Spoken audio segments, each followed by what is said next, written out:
strategic locations that have repeatedly come under insurgent resettlement efforts for internally displaced persons in Borno State.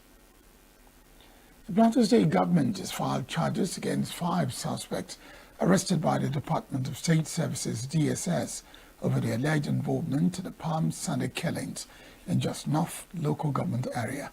The Palm Sunday attack, which occurred in March 2026 at Angwa Rukuba, Jos North local government area, reportedly left several persons dead, prompting security investigations and subsequent arrest by the DSS between April 3 and April 10, 2026. Suspects have been identified as Isa Umar Ibrahim, Awalu Abubakar, also known as Awalu Dogo, Musa Abubakar Ibrahim, also known as Yaruru, Ado Ibrahim, and Adamu Isa Al-Hassan. According to the charges filed by the state government, the first 4 suspects are facing counts bordering on criminal conspiracy to commit terrorism and other related offenses. The 5th suspect, Adamu Isa Al-Hassan, is charged with criminal conspiracy, culpable homicide, illegal possession of firearms, and unlawful dealings in arms and ammunition. Authorities say the prosecution is part of ongoing efforts to ensure accountability and justice following the deadly attack that shocked residents of a community. The case is expected to proceed in court as investigations continue into the broader circumstances surrounding the incidents. The Ekiti State Police Command has launched a new violence crime response unit to strengthen security and improve response to violent crimes across the state. The Commissioner of Police, Michael Falade, announced the creation of a unit at the command headquarters in Ado Ekiti, describing it as a rapid response team designed to address rising security challenges. He said the initiative follows a directive from the Inspector General of Police, Olatunji Disu, aimed at improving crime prevention and operational effectiveness. According to him, personnel of a violent crime response unit are undergoing intensive tactical and intelligence training ahead of full deployment. Faladay warned officers to maintain professionalism, discipline, and respect for human rights, stating that misconduct would not be tolerated. He also called on residents to support the unit with credible intelligence to enhance crime detection and prevention. Stakeholders, including representatives of a Police Community Relations Committee in Ekiti State, pledged cooperation with a new unit to strengthen community policing efforts. The Food and Agriculture Organization, FAO, has raised concerns over the fragility of Nigeria's food system, warning that conflict, climate shocks, and rising economic pressures are deepening household vulnerability despite the country's vast agricultural potential. Speaking at the 2026 Vanguard Economic Discourse in Lagos, the FAO Country Director, Hussein Gadan, said disruptions in agriculture are already translated into increased poverty, malnutrition risk, and social instability across both rural and urban communities. He explained that although agriculture contributes about 23% to Nigeria's economy, it remains a primary source of livelihood for over 70% of the population. The sector is increasingly under strain. Gadan noted that about 40 million households are engaged in agricultural activities, stressing that the sector remains critical to stabilizing the economy. He however warned that insecurity in farming communities, climate shocks, rising input costs, and global supply chain disruptions are significantly affecting smallholder farmers and food production. FAO official highlighted Nigeria's vast agricultural endowment, including about 92 million hectares of land, with 70 million hectares suitable for agriculture and 36 million hectares arable, but cautioned that rapid population growth is putting additional pressure on food systems. He also pointed to a major trade imbalance, revealing that between 2016 and 2019, Nigeria imported about 3.35 trillion naira worth of agricultural products compared to exports valued at 803 billion naira. Despite these challenges, Gadan said Nigeria still records strong production figures, including millions of metric tons of maize and rice, while maintaining global leadership in cassava and yam production. He stressed that targeted investment and improved value chains could unlock the sector's full potential, describing the revival of agriculture as both an economic and social necessity for national stability. The national coordinator of the World Bank-backed Hope Governance Program, Asad Hassan, has urged federal and state governments to avoid wasting concessional loans, warning that Nigeria risks repeating a cycle of abandoned reforms if funds are not properly deployed to strengthen institutions.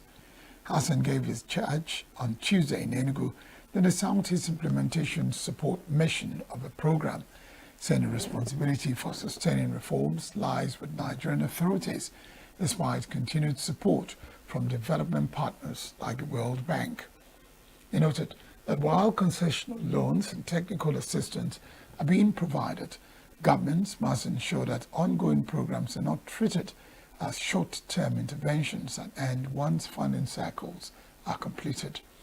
According to him, Nigeria's past experience with similar World Bank-backed initiatives, including the State Fiscal Transparency, Accountability and Sustainable Program, raises concerns about the sustainability of reforms after external funding ends. He questioned what becomes of such programs after incentives are disbursed, urging stakeholders to reflect on whether earlier interventions are fully institutionalized or allowed to fade away. Hassan stressed that the success of a current Hope Governance Program will depend on how effectively state governments translate financial support into lasting improvements in governance systems, particularly in education and healthcare delivery. He explained that the program is designed to strengthen institutional frameworks at subnational levels and improve service delivery outcomes through performance-based reforms. Also speaking, the World Bank tax team lead for the program, Ikechukwu, said a program for results model was adopted to ensure that reforms are tied to measurable outcomes and capacity development within the public sector. He added that the World Bank will continue to provide technical assistance while supporting states to build stronger systems capable of sustaining reforms beyond project timelines.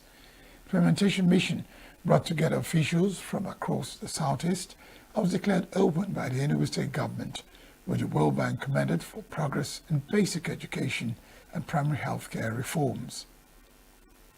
UK approves lifetime ban on tobacco sales for younger generations. And Iran seizes 2 vessels in Straits of Hormuz after shooting incident. Details of these and more on our foreign stories. Every second, every minute, every day, news is breaking, events occur, and there are new developments. At Signature TV, we follow these stories objectively, bringing all sides without bias, explaining the complex issues, breaking down the numbers, and investigating the issues behind the news. Anywhere and everywhere, near or far, wherever the news is, we will be there. Signature TV. News in your pocket. The United Kingdom has approved landmark legislation that will permanently ban tobacco sales for anyone born on or after January 1st, 2009. The measure, contained in the Tobacco and Vapes Bill, is designed to create what officials describe as a smoke-free generation. UK Health Secretary Wes Streeting said the law marks a historic step in public health aimed at preventing addiction and reducing smoking-related deaths. Once it receives royal assent, the law will permanently prohibit future generations from legally purchasing tobacco products. It will also give the government expanded powers to regulate vaping, nicotine products, packaging, and advertising. Under the new rules, vaping will be restricted in places such as schools, playgrounds, hospitals, and vehicles carrying children. The bill has been welcomed by public health organizations who say it could significantly reduce smoking-related diseases over time, while critics argue it represents government overreach into personal choice. Iran has seized 2 foreign commercial vessels in the Strait of Hormuz, escalating tensions in one of the world's most critical shipping routes. Iran's Islamic Revolutionary Guard Corps says the vessels were detained for allegedly violating maritime regulations and entering the waterway without coordination.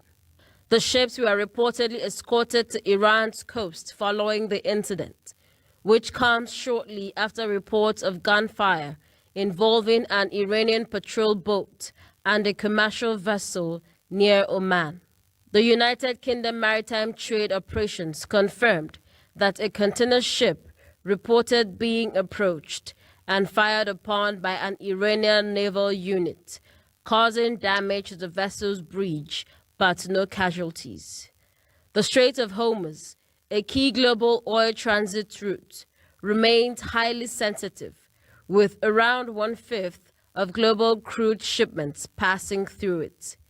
Iranian authorities claim the seized vessels violated coordination rules for passage through the strategic corridor, while maritime security sources say the ships had clearance to sail. The European Union is exploring new measures to secure jet fuel supplies as tensions linked to the Iran conflict raise concerns about a potential supply crunch. The EU says it is considering increased jet fuel imports from the United States and the introduction of minimum reserve requirement for member states to guard against possible disruptions. Transport Commissioner Apostolos Tzitzikostas says there are currently no signs of actual jet fuel shortages in Europe, although supply is under pressure in some regions.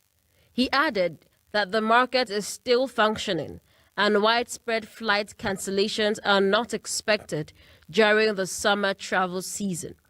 Concerns over supply have been linked to tensions in the Middle East, including disruptions affecting global energy routes, such as the Strait of Hormuz, a key passage for oil and gas exports. The International Energy Agency had earlier warned that Europe's jet fuel reserves could be under strain if disruptions persist, though EU officials dispute any immediate risk of shortages. The European Commission is expected to introduce a package of energy and transport measures, including a new fuel monitoring system and possible emergency stock requirements for aviation fuel.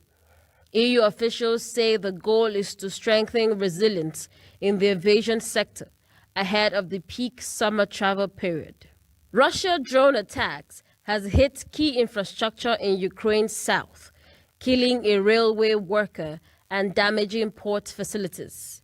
Ukraine's Deputy Prime Minister, Oleksiy Kuleba, says Russian drones struck the Black Sea port of Odessa, damaging berths, warehouses, railway infrastructure, and operational facilities. He also confirmed a separate strike on a railway sorting yard in Zaporizhia, where a train driver was killed and another injured. Kuleba described the attacks as deliberate, targeting of civilians and infrastructure, accusing Russia of terrorizing non-combatants. Ukraine's Prosecutor General, Ruslan Kravchenko, also reported that Russian missiles and drones flew dangerously close to nuclear sites, including the Chernobyl area, raising concerns over nuclear safety risks. He said dozens of missile and drone movements were detected near Kyiv nuclear facilities, describing the action as intimidation rather than military necessity. Ukraine's military said it intercepted most of the drones launched overnight, though several still struck targets across multiple locations. Meanwhile, Russia also reported casualties after a Ukrainian drone attack in the city of Syzran, where 2 civilians, including a child, were killed. The conflict continues amid stalled peace efforts, with both sides maintaining opposing positions on territorial control and negotiations. And that's it on the international news.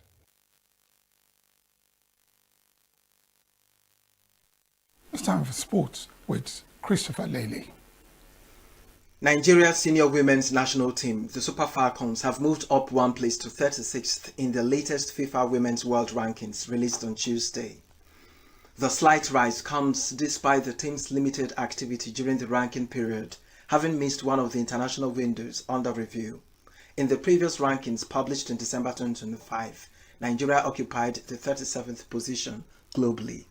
Nigeria continues to maintain its status as Africa's top-ranked team, sitting more than 20 places ahead of South Africa women's national football team, who are ranked 58th in the world. Ghana women's national football team, Morocco women's national football team, and Zambia women's national football team complete the top 5 teams on the continent. Chelsea failed to score in a 5th straight league defeat for the first time since 1912 as Brighton win 3-0. Brighton and Hove Albion moved into 6th place in the Premier League with an emphatic 3-0 victory over Chelsea, piling more pressure on the visitors after another poor outing. The defeat leaves Chelsea 7 points behind 5th placed Liverpool in the race for European qualification, while Brighton strengthened their own hopes of securing a continental place next season.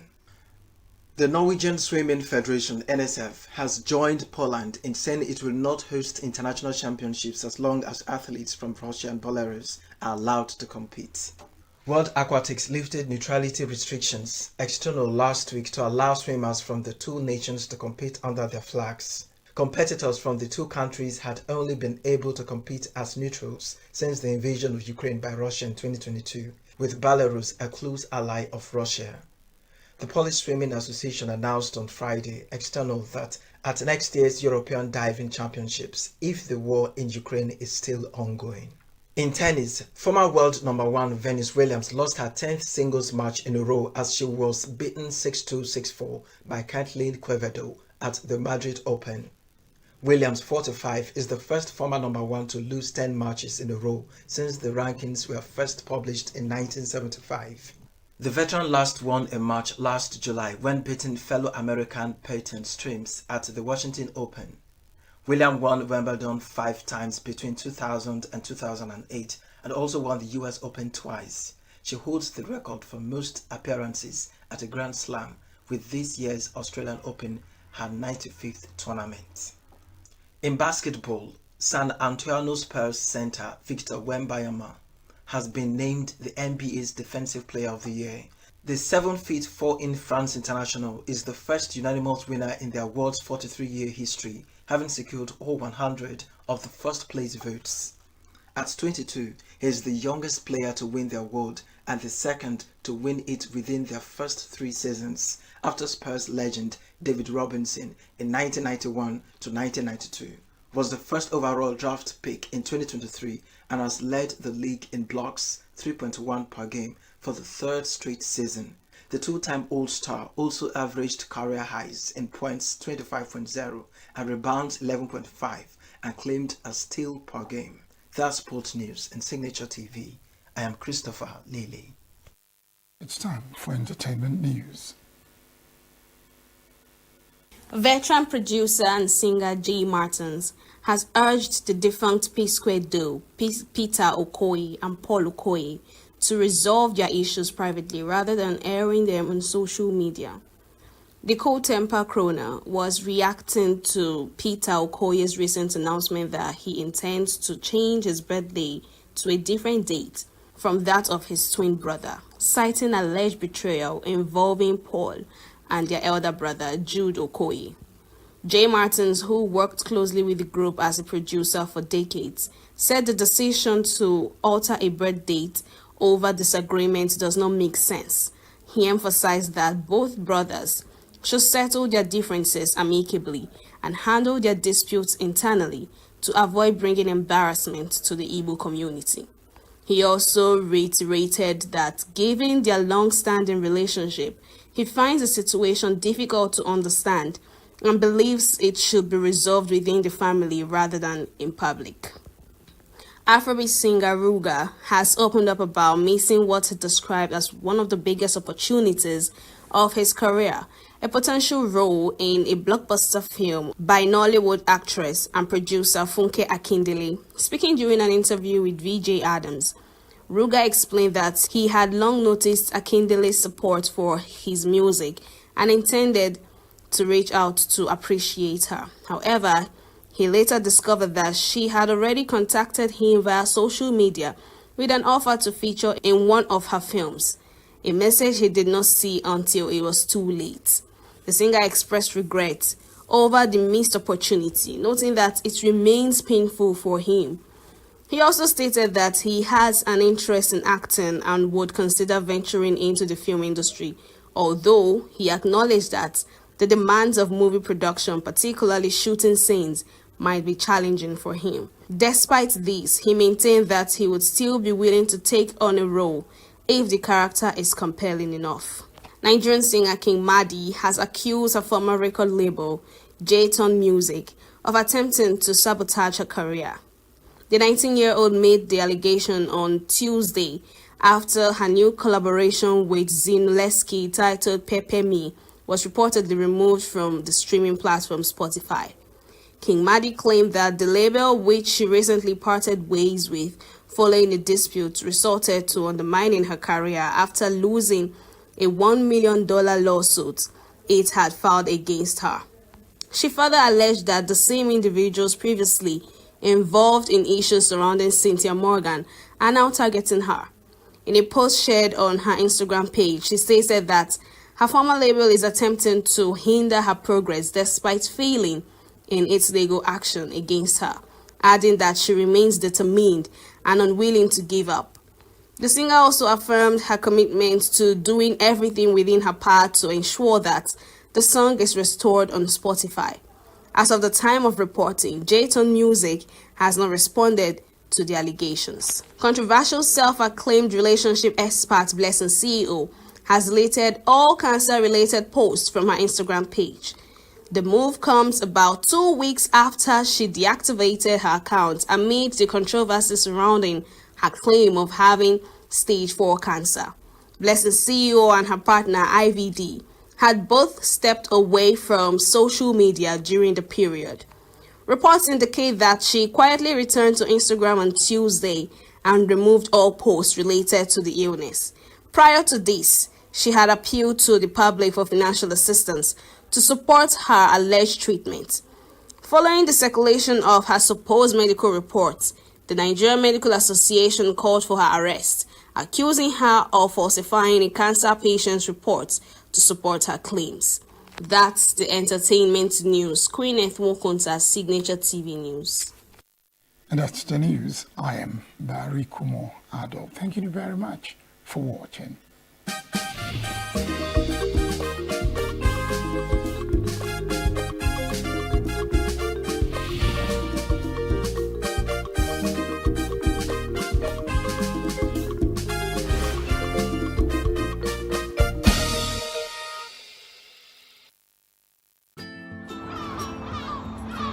Bright and early as the day breaks, as the newspaper headlines trail the stories that shape the day, we at Signature TV trail the headlines that trail the day. We interrogate the headlines. We analyze the stories that make the headlines. Wayek is overrated, and they even overrated themselves and went into CBT.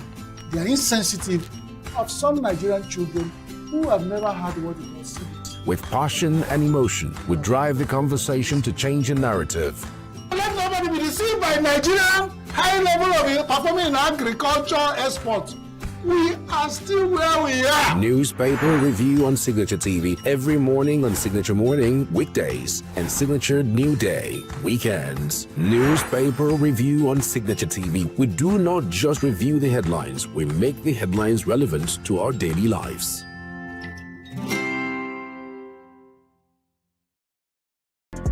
Get plugged into the heartbeat of entertainment on The Hub, your ultimate show on e-vibes. From trending stories and social media drama to top charting music, must-watch movies and exciting moments from the world of arts, we've got it all. Join us for unmissable conversations with your favorite entertainment personalities, plus fun segments every week. I should try harder, so... Okay, I don't know that one. Outfit of the day. Oh, I don't do that. That's some Gen Z stuff. Oh, now you say it's a Gen Z stuff. It's everything you love about entertainment served fresh every week at 1 p.m. with weekend repeats just in case you missed it. The Hops on E-Vibes, where the vibes never stop. Only on Signature TV.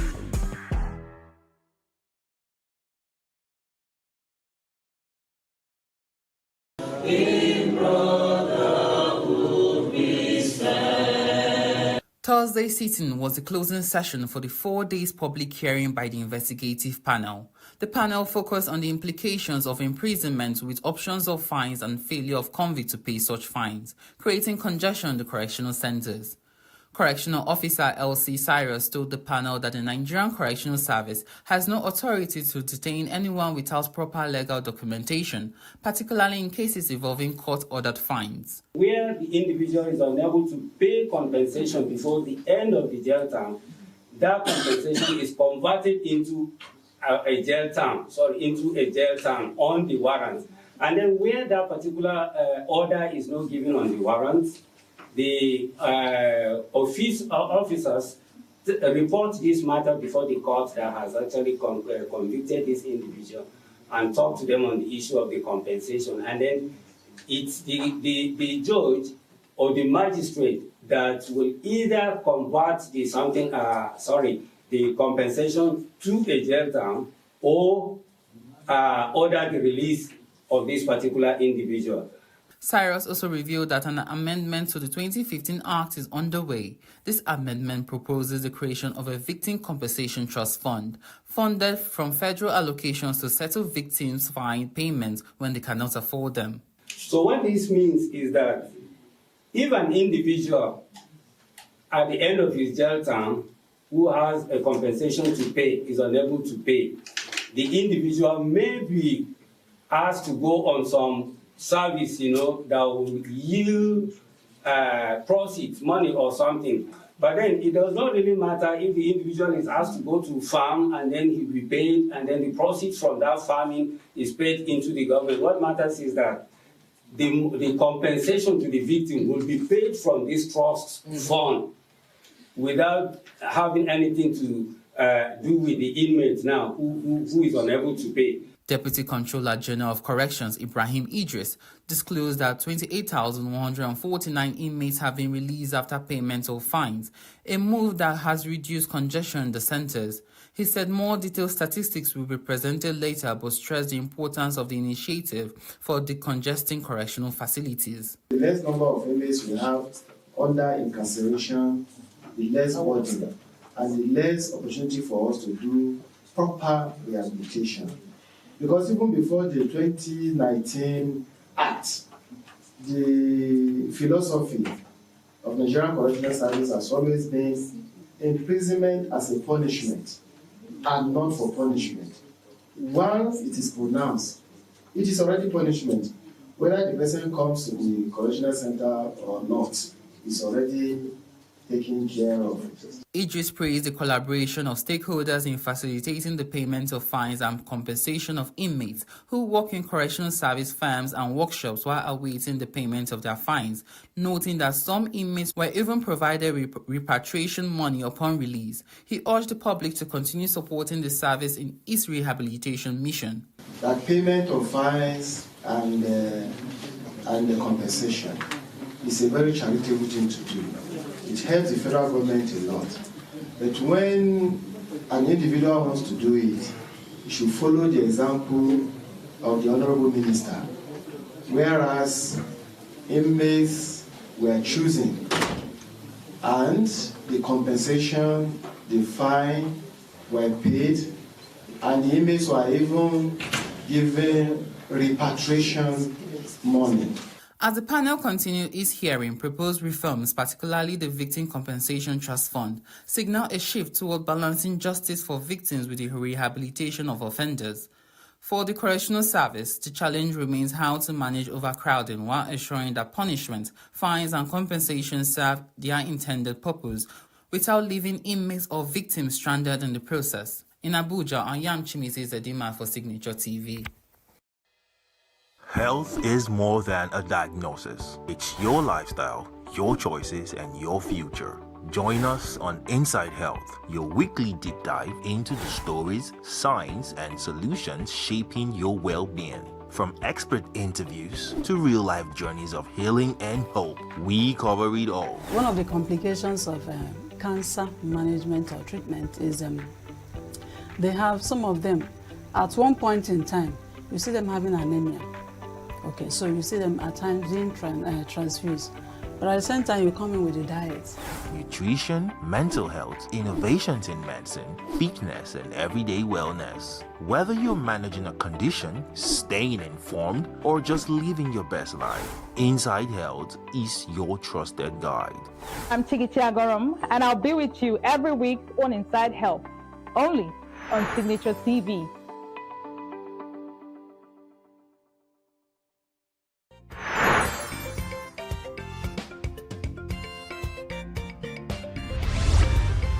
Signature TV, news in your pocket.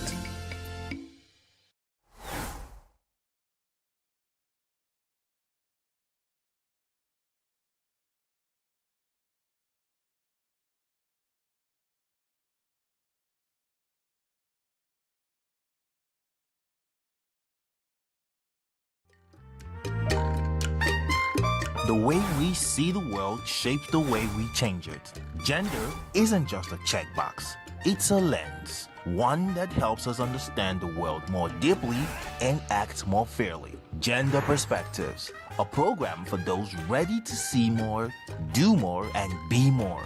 Designed to challenge assumptions, ignite conversations, and build inclusive solutions across every sector of society. We are not, fighting the men. We are not saying we are equal in terms of rights. We're only asking they should recognize our existence. Join us on Gender Perspectives, showing every Saturday by 4 p.m. Repeat every Wednesdays by 5 p.m. and Thursdays by 3 p.m. Change begins with perspective. Let's widen yours.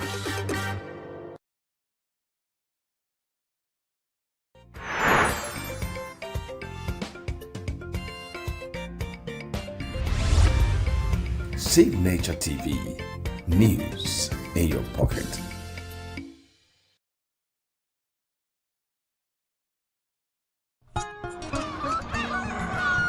New every morning on Signature TV, we open the day for you with needed energy, information, and required vibes to shape your day. From sizzling snippets of stories in various areas of life to intriguing conversations with net worth guests. When you have people who have no track record becoming your leaders, you have a problem.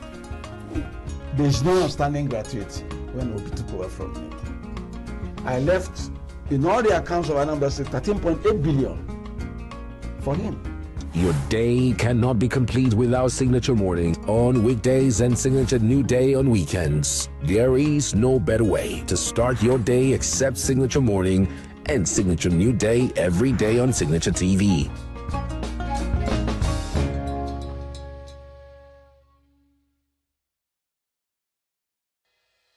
Health is more than a diagnosis. It's your lifestyle, your choices, and your future. Join us on Inside Health, your weekly deep dive into the stories, science, and solutions shaping your well-being. From expert interviews to real-life journeys of healing and hope, we cover it all. One of the complications of cancer management or treatment is they have some of them at one point in time, you see them having anemia.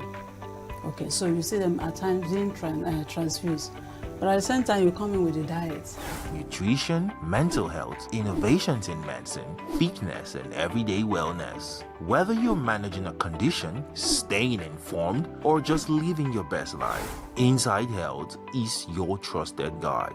I'm Tigiti Agorom, and I'll be with you every week on Inside Health, only on Signature TV. Right Reverend Ebon, who is holding his second synod since he assumed office as Bishop of Oji River, anchored his sermon on the theme of the synod, which is Occupy Till I Come.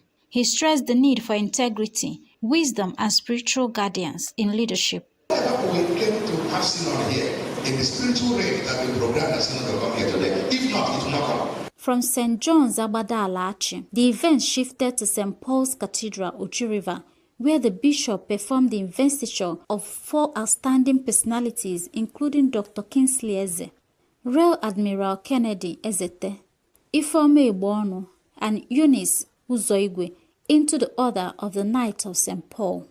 The bishop administered the oath on the new knights, highlighting the spiritual importance of their calling.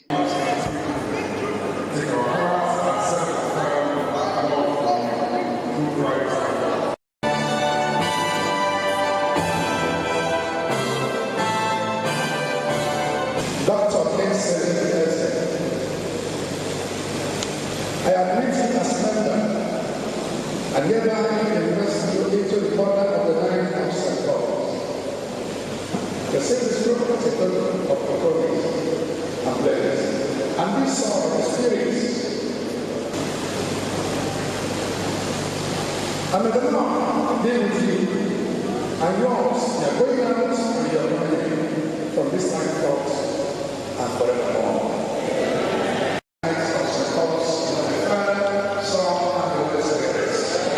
Among those that were conferred with the knighthood was Dr. Kingsley Eze, the Group Chief Executive Officer of Tennessee Holdings Limited, a reputable conglomerate with interest in information, technology, real estate, manufacturing, and agriculture.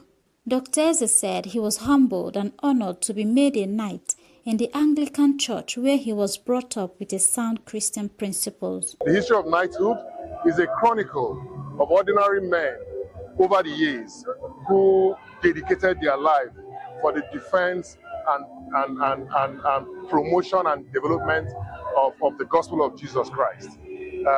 So for me, it's an honor for the recognition, but most importantly, it's also a burden. It's a burden understanding what is expected of me, and I can only pray that God helps me. He pledged to continue using all he has in serving God and humanity to justify his new calling. My promise to the church is that I will continue to be myself. I will continue to be a defender and a supporter of the gospel of Jesus Christ. I'll continue to do anything I can in my powers to make sure that the gospel of Jesus Christ is propagated and that the church is established the way Christ desired it. That's my commitment, and I can only pray that God helps me. Mrs. Ifeoma Egbeonu, wife of the bishop who was made a dame, the title for female knight, said her investiture will embolden her the more in her work of evangelism. She said that no sacrifice or effort is ever enough in spreading the gospel of salvation. I feel taking a responsibility to God's call. And as I said earlier on, it's not about the title, it's all about the responsibility. If God has called you to be a partner with him in his vineyard, it is an honor. So I feel honored and I feel privileged. So I'm not taking it for granted. It's like God trusting you to entrust something into your hands. The president of the Council of Knights of the Oji River Diocese, Amos Nwokoro, expressed joy at the investiture of the new knights and expressed the hope that they will help in pushing the various projects being initiated by Bishop Egbeonu in Oji River. And we as council members, we are his backbone. There is no way we can go back. So we must follow him. He is actually in a 100 meters dash, and we are equal to the task as Council of Knights. The work set by the diocese under the new bishop is no doubt numerous, and the pledge by the knights reflects their devotion and commitment to fostering spiritual growth and contributing to the church's mission. This is in line with the ancient order of knighthood rooted in the rich traditions of the Anglican Church, which requires members to embody the values of courage, compassion, and humility as they strive to serve Christ and their community with unwavering dedication. From Oji River, Ugonne Owalo, reporting for Signature TV. We are local. The international community is observing Why the main market is in chaos. People We are support of this motion as amended, say aye. Aye. We have taken the vote by default. We are international. Israeli airstrikes. Donald Trump left us the worst unemployment.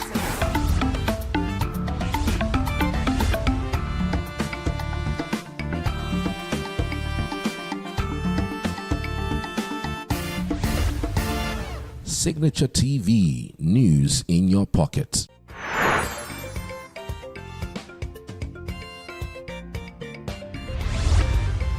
Signature TV, news in your pocket.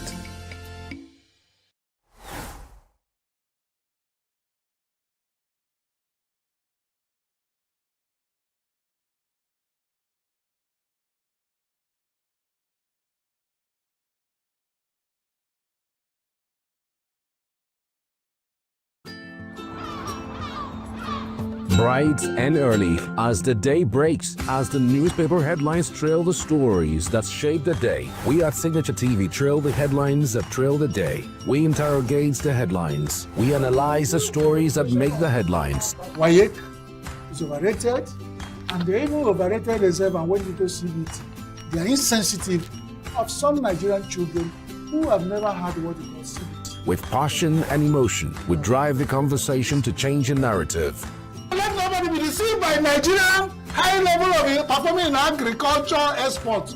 We are still where we are. Newspaper review on Signature TV every morning on Signature Morning, weekdays, and Signature New Day, weekends. Newspaper review on Signature TV. We do not just review the headlines, we make the headlines relevant to our daily lives.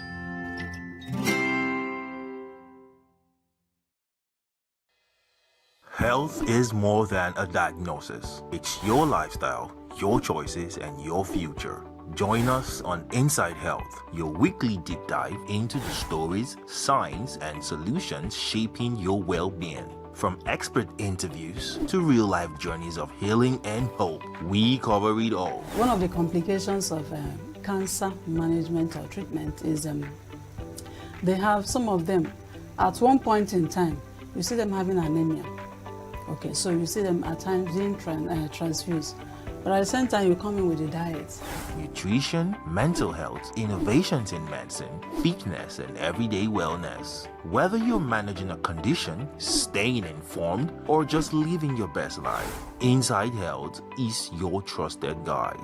I'm Tigiti Agorum, and I'll be with you every week on Inside Health, only on Signature TV.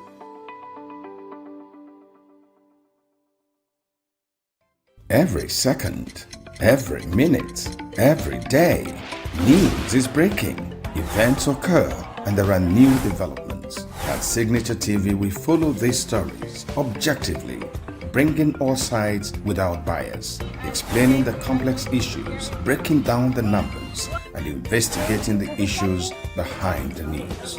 Anywhere and everywhere, near or far, wherever the news is, we will be there. Signature TV. News in your pocket. New every morning on Signature TV. We open the day for you with needed energy, information, and required vibes to shape your day. From sizzling snippets of stories in various areas of life to intriguing conversations with net worth guests. When you have people who have no track record becoming your leaders, you have a problem. There is no outstanding gratuity when Obi took over from me. I left, in all the accounts of Anambra State, 13.8 billion for him. Your day cannot be complete without Signature Morning on weekdays and Signature New Day on weekends. There is no better way to start your day except Signature Morning and Signature New Day every day on Signature TV.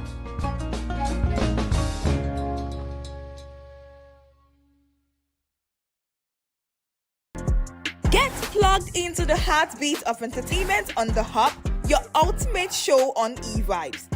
From trending stories and social media drama to top charting music, must-watch movies and exciting moments from the world of arts, we've got it all. Join us for unmissable conversations with your favorite entertainment personalities, plus fun segments every week. So I should try harder, so... Okay, I don't know that one. Outfit of the day. Oh, I don't do that. That's some Gen Z stuff. Oh, now you say it's a Gen Z stuff. It's everything you love about entertainment, served fresh every week at 1 p.m. with weekend repeats just in case you missed it. The Hubs on E-Vibes, where the vibes never stop. Only on Signature TV.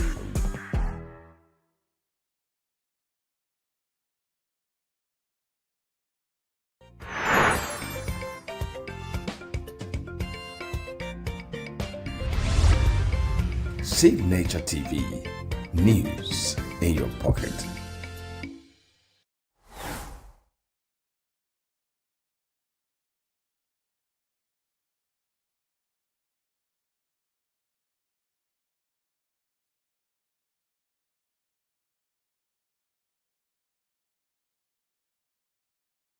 On October 1, 1960, the Nigeria Independence Act 1960 took effect, making Nigeria a sovereign state. Princess Alexandra of Kent, representing Queen Elizabeth II, formally presented the instruments of independence to Prime Minister Abubakar Tafawa Balewa at the Lagos Racecourse. The Union Jack was lowered and Nigeria's new green-white-green flag was raised, symbolizing the birth of the new nation. Nigeria, we hail thee, our own dear native land. Though tribe and tongue may differ, in brotherhood we stand. Nigerians old and proud to serve our sovereign fatherland. Gaining full sovereignty from the Great Britain was a paradigm shift in the history of Nigeria. Prime Minister Sir Abubakar Tafawa Balewa gave the first Independence Day speech after the handover. The country which I have the honor to represent, the Federation of Nigeria, became independent and assumed the rights and the responsibilities of a sovereign state.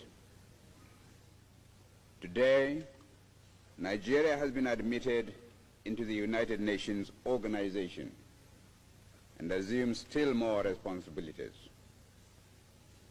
On behalf of my countrymen in Nigeria, I thank you all most sincerely for accepting us as a fellow member in this organization.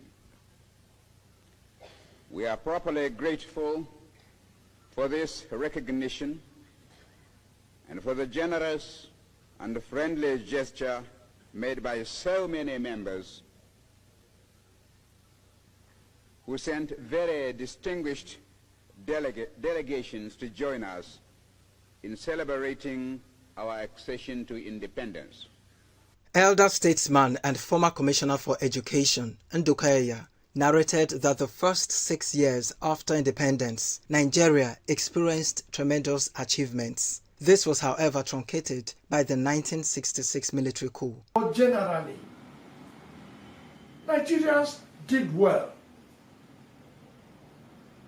Whether it was under Nnamdi Azikiwe as Governor General, or whether it was under Okpara, or Sadebe, Awolowo, Akintola, Ahmadu Bello, as regional premiers, we did well.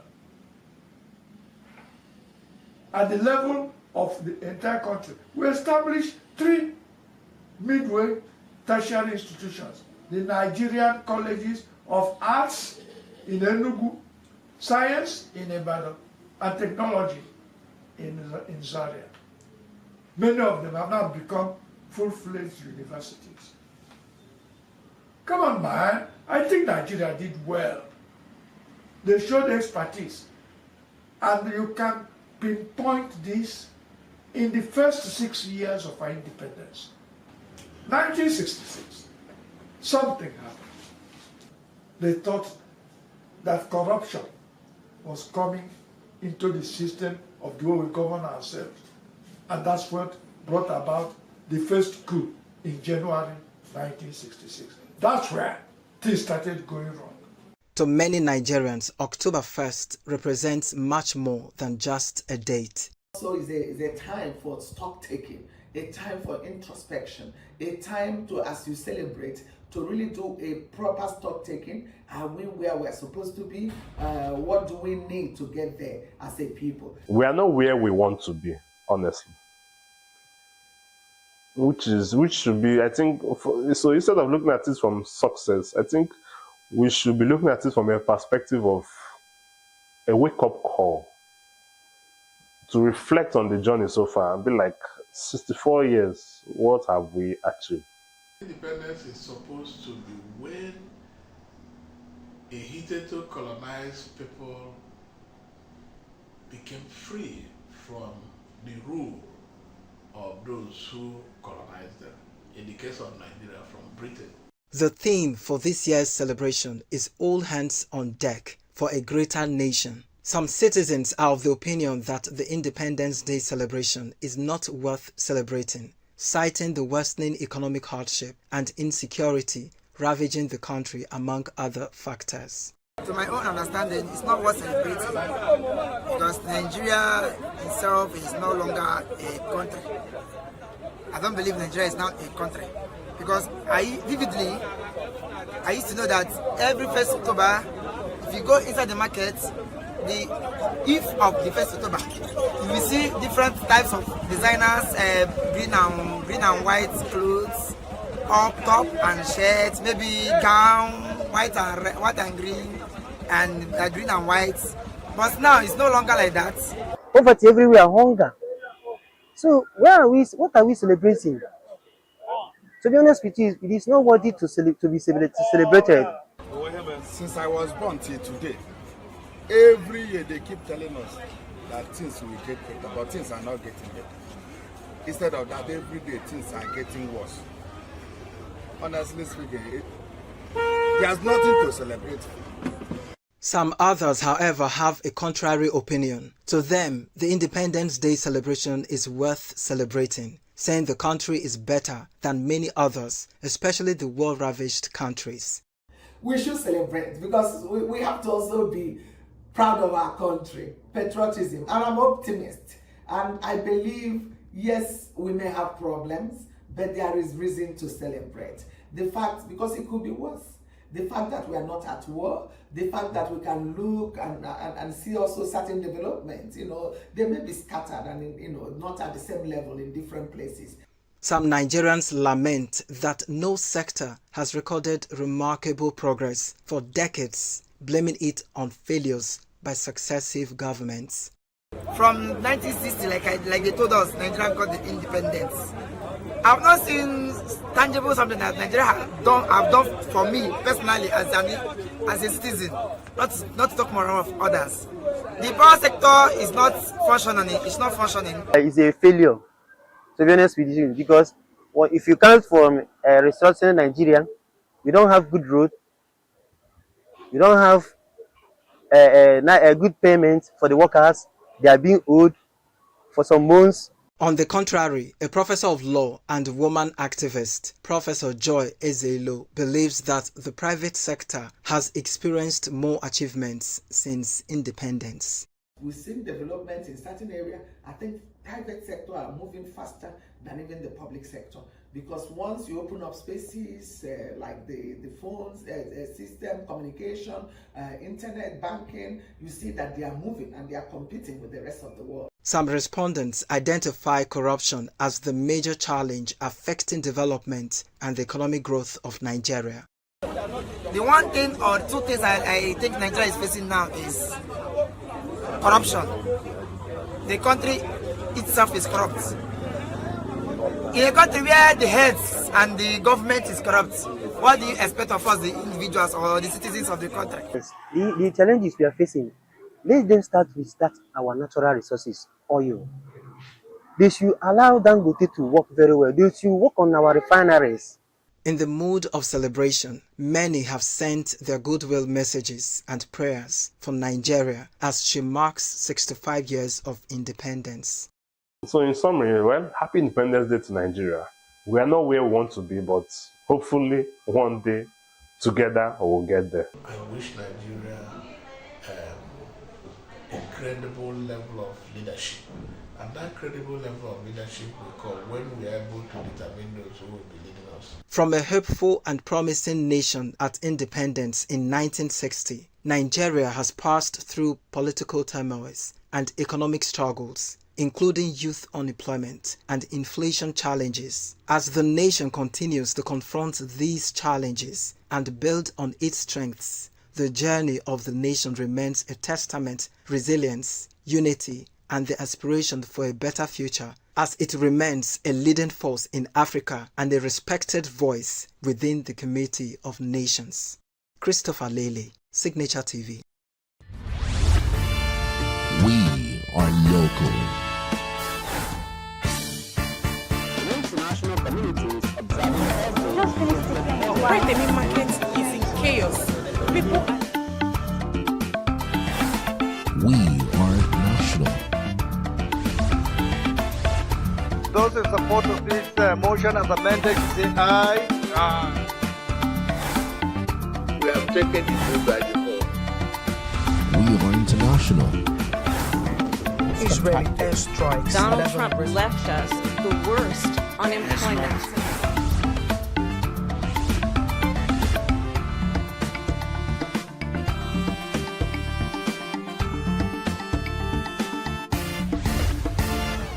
Signature TV, news in your pocket.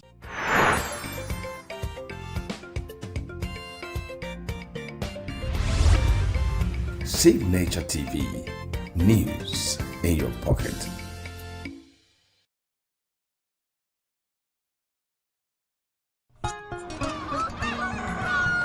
New every morning on Signature TV, we open the day for you with needed energy, information, and required vibes to shape your day. From sizzling snippets of stories in various areas of life to intriguing conversations with net worth guests. When you have people who have no track record becoming your leaders, you have a problem. There is no outstanding gratuity when Obi took over from me. I left in all the accounts of Anambra State 13.8 billion for him. Your day cannot be complete without Signature Morning on weekdays and Signature New Day on weekends. There is no better way to start your day except Signature Morning and Signature New Day every day on Signature TV.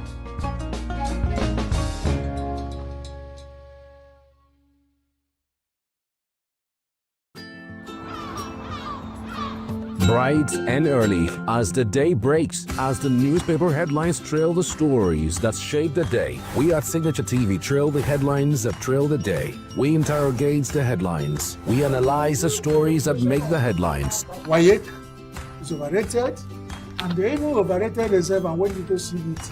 They are insensitive of some Nigerian children who have never had what it was CBT. With passion and emotion, we drive the conversation to change the narrative. Let nobody be deceived by Nigerian high level of performing in agriculture export.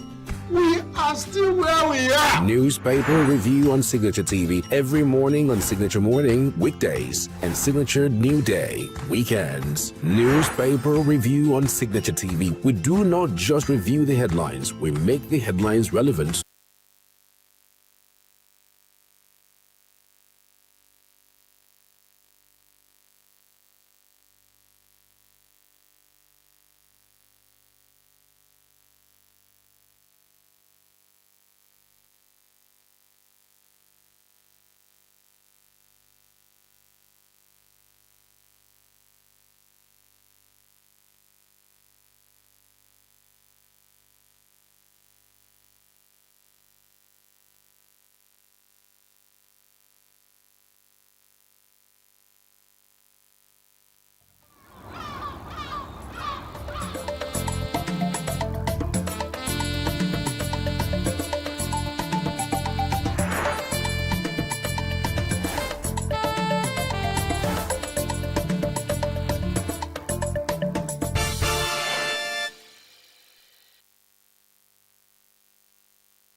Good morning and welcome to Signature Morning on Signature TV. Today is Thursday, the 23rd day of April 2026. I am Uchenna Chimdi Olwa. Thank you once again for joining us and for starting your morning with us this morning. Well, as always, don't go anywhere because we'll be coming back with our newspaper headlines and review in a moment.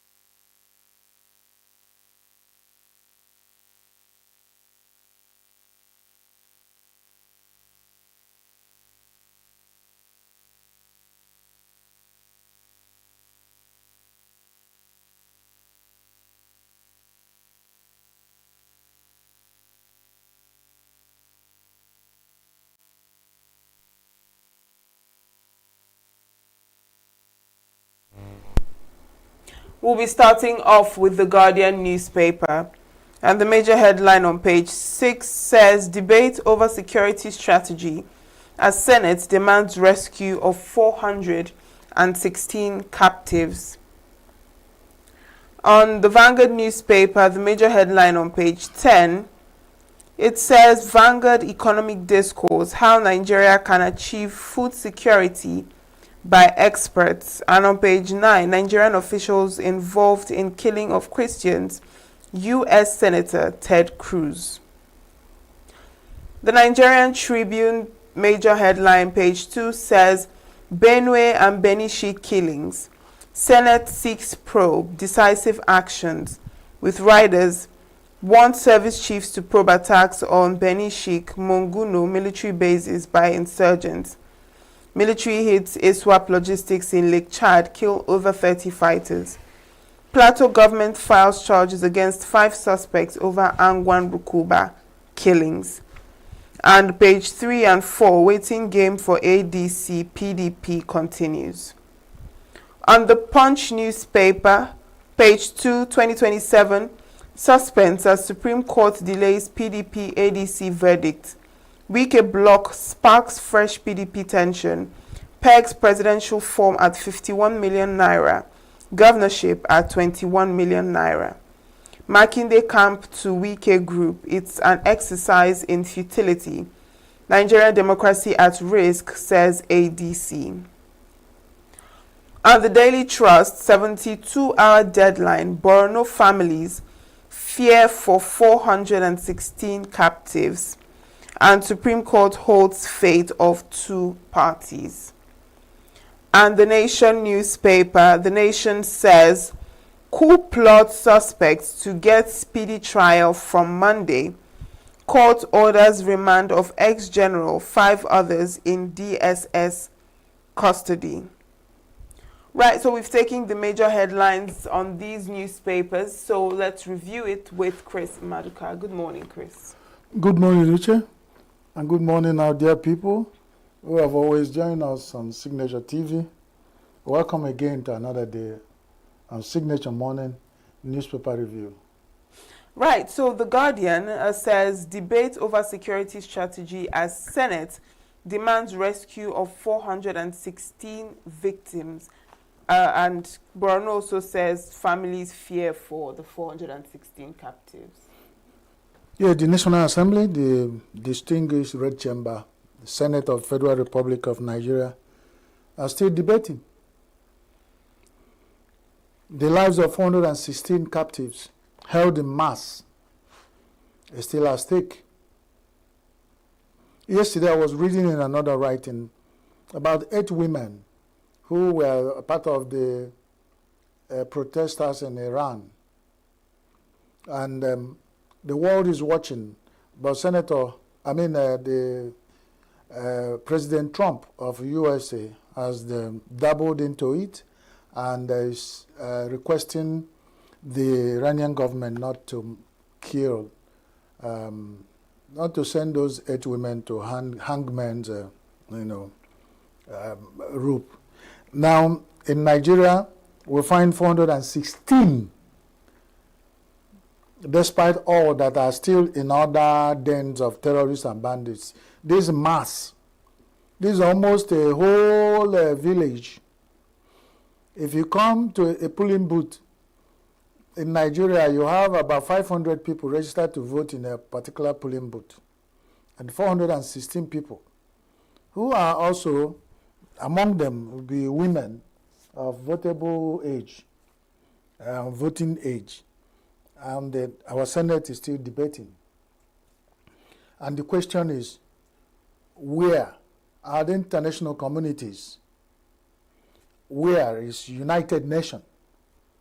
Where is African Union? Where is European Union? Where is the people that borrow Nigerian money? Where is IMF? Where is World Bank? What has happened to them? Why did everybody just keep quiet and allow Nigeria to be going through this? Not a single word from the international community. There might be two things involved.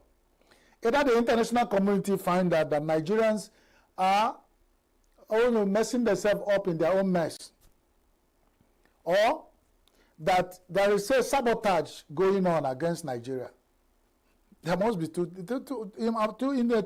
One thing must have taken place. But it's highly insensitive in a world of these days where we are part of a lot of international agreements that 416 Nigerians are somewhere, their fate hanging in the balance, in the hands of bandits and terrorists. And the Senate is still debating the security strategy, making demands.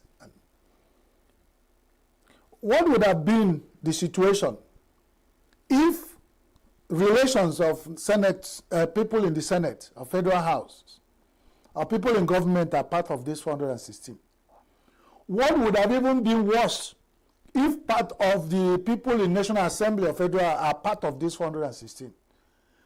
Are we still going to be debating the strategy openly, and then talking from both sides of the mouth, and then thinking about this is just a camouflage?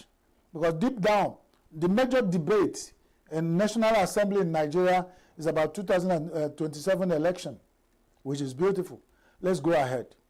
I've always said, Nigeria is our country. We hail Nigeria a lot in everywhere.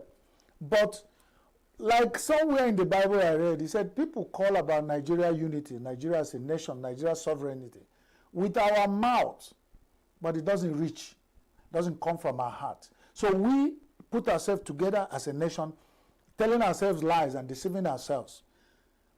I have never seen, even in a war situation, this kind of captives are not held, and we are still debating. Are we saying if it's another country where their citizens, up to 416 are held, that the debate will be still going on in National Assembly up to now? I think some tangible, instead of debating, as Guardian put it, I'm reviewing newspaper, headline, the Guardian newspaper of today, Thursday, the April 23rd, 2026, is what I'm talking about. I'm not manufacturing anything. I'm just saying the newspaper headlines say debate over security strategy as Senate demands rescue of. Senate will sit down comfortably in the Senate chambers. Demand. Is demanding enough? Will demand make the people who are holding these 116 Nigerians to release them? I think it's tangible action that probably will make them release them. So I am saying it's good enough to debate and demand, but then let's follow it up with action. Right, now the Punch, you mentioned 2027, and they say that suspense as Supreme Court delays PDP and ADC verdict, and the Wike bloc of the PDP has already pegged their presidential form and governorship form as well. The hallowed chambers of the Temple of Justice in Nigeria told us, if it is in Igbo land, they say, Mbezi Dinukwu, those good old days, that justice delayed is justice denied. as we are talking about so many things in Nigeria, which the high among the agenda is 2027 election. Two major parties in Nigeria are still in court, and their fate, whether they will be part of the election in 2027, is still hanging on the balance. It's still going to be decided by Nigerian court. And the time is going. These are people who are still going to do so many things to satisfy Independent National Electoral Commission conditions to be part of the election. And we say, as Nigerians, we are moving forward. But somewhere in the newspapers today, we see speedy trials will be given to people who have plotted coup. We are not hearing of speedy trials of bandits and terrorists who have been captured. We are not hearing about the coup, alleged coup plotters. Those are the ones the justice will not be delayed, it will be hastened. Doesn't it sound like we are being selective in how we give rapidity to justice and disposition of it in Nigeria? I mean, these are things that, you know, if it doesn't join in my head. So each time I talk about it, it's like I am just putting logics together. From all indication, some factions of the party already put their presidential candidate ticket to 50 million or 51, I don't know. Then this ruling party put their own 100. When they have met everywhere, told the world that they have chosen the incumbent president, President Bola Ahmed Tinubu, as the only candidate. Why coming out to say 100 million for presidential, for who? When they have put together as consensus and have decided that the sitting president should return. Don't we find some controversy and you know, what I can describe as things that are not joining, that is not moving straight? Then the factional party is PDP. When we have Honorable Barrister Yeson Wike, his faction, the control. It's only Nigeria. We find when we discuss political parties, we talk about one strong man controlling one party. Is Nigeria like a banana republic where somebody gets a control of a particular thing and is the control? Everybody, so very soon I can get up here, get into one party, control a faction, and we'll be talking about in the high headline of the news. A party like PDP that have ruled Nigeria, we now have Turaki faction, we have Wike faction. Evidently, by the time we talk about coming out whether the court will decide or not, very soon another faction will merge. All these things, who are we talking to? These are, you know, what you called, you know, a very well-designed plot to make sure that the center does not hold for anything called opposition in Nigeria. Now, the Vanguard, you know, brings up this issue of insecurity. I mean, the U.S. Senator is still saying that Nigerian officials are involved in killing of Christians. Lai Mohammed, however, is saying that Boko Haram is killing more Muslims than Christians. That is where the former Minister of Information in Nigeria, Lai Mohammed, want the argument to go. And we have left the substance and pursued the shadow. A member of the National Assembly of U.S. has come out with evidence that more Christians are being killed in Nigeria. We start here in Nigeria because we are Nigerians. We love ourselves. We love Christians. We love Muslims. We love atheists. We love people who worship traditional religion. We love everybody. God has put us together as a nation, and our diversity has become our unity. In the past, not anymore. Politicians don't want to handle that. Why are we raising the argument of who is more killed? What award will you end Nigeria? And laureates, will you end Nigeria that, hey, let's put up an argument. No Muslims are killed, not Christians, and that's what we can. Killings are going on. I don't understand this nation, Nigeria, honestly. And I don't understand why people should leave what we are talking about. Nigerians are dying. They are being killed. Let's want the argument. Let nobody be killed. I do not care. Why do we profile killing? Is it that there's some people that will be killed and the argument should be stopped? Who desire to be killed in Nigeria? I don't understand Nigeria. The world is watching us. In our headlines every day, we find some very important personalities who their words carry weight, making some argument that dilute everything Nigeria stands for. Nigerian national anthem say in unity we stand, where no tribe or tongue is oppressed. Why are we arguing? Is it that Muslims are not a tongue, or Christians are not a tongue in Nigeria? Which argument should be, let some be oppressed, and then we stand, and then before we begin action. I was expecting that if anybody will be talking about anything, we'll be talking about how do we stop the argument of profiling killing in Nigeria, and face the fact about how to stop the killing.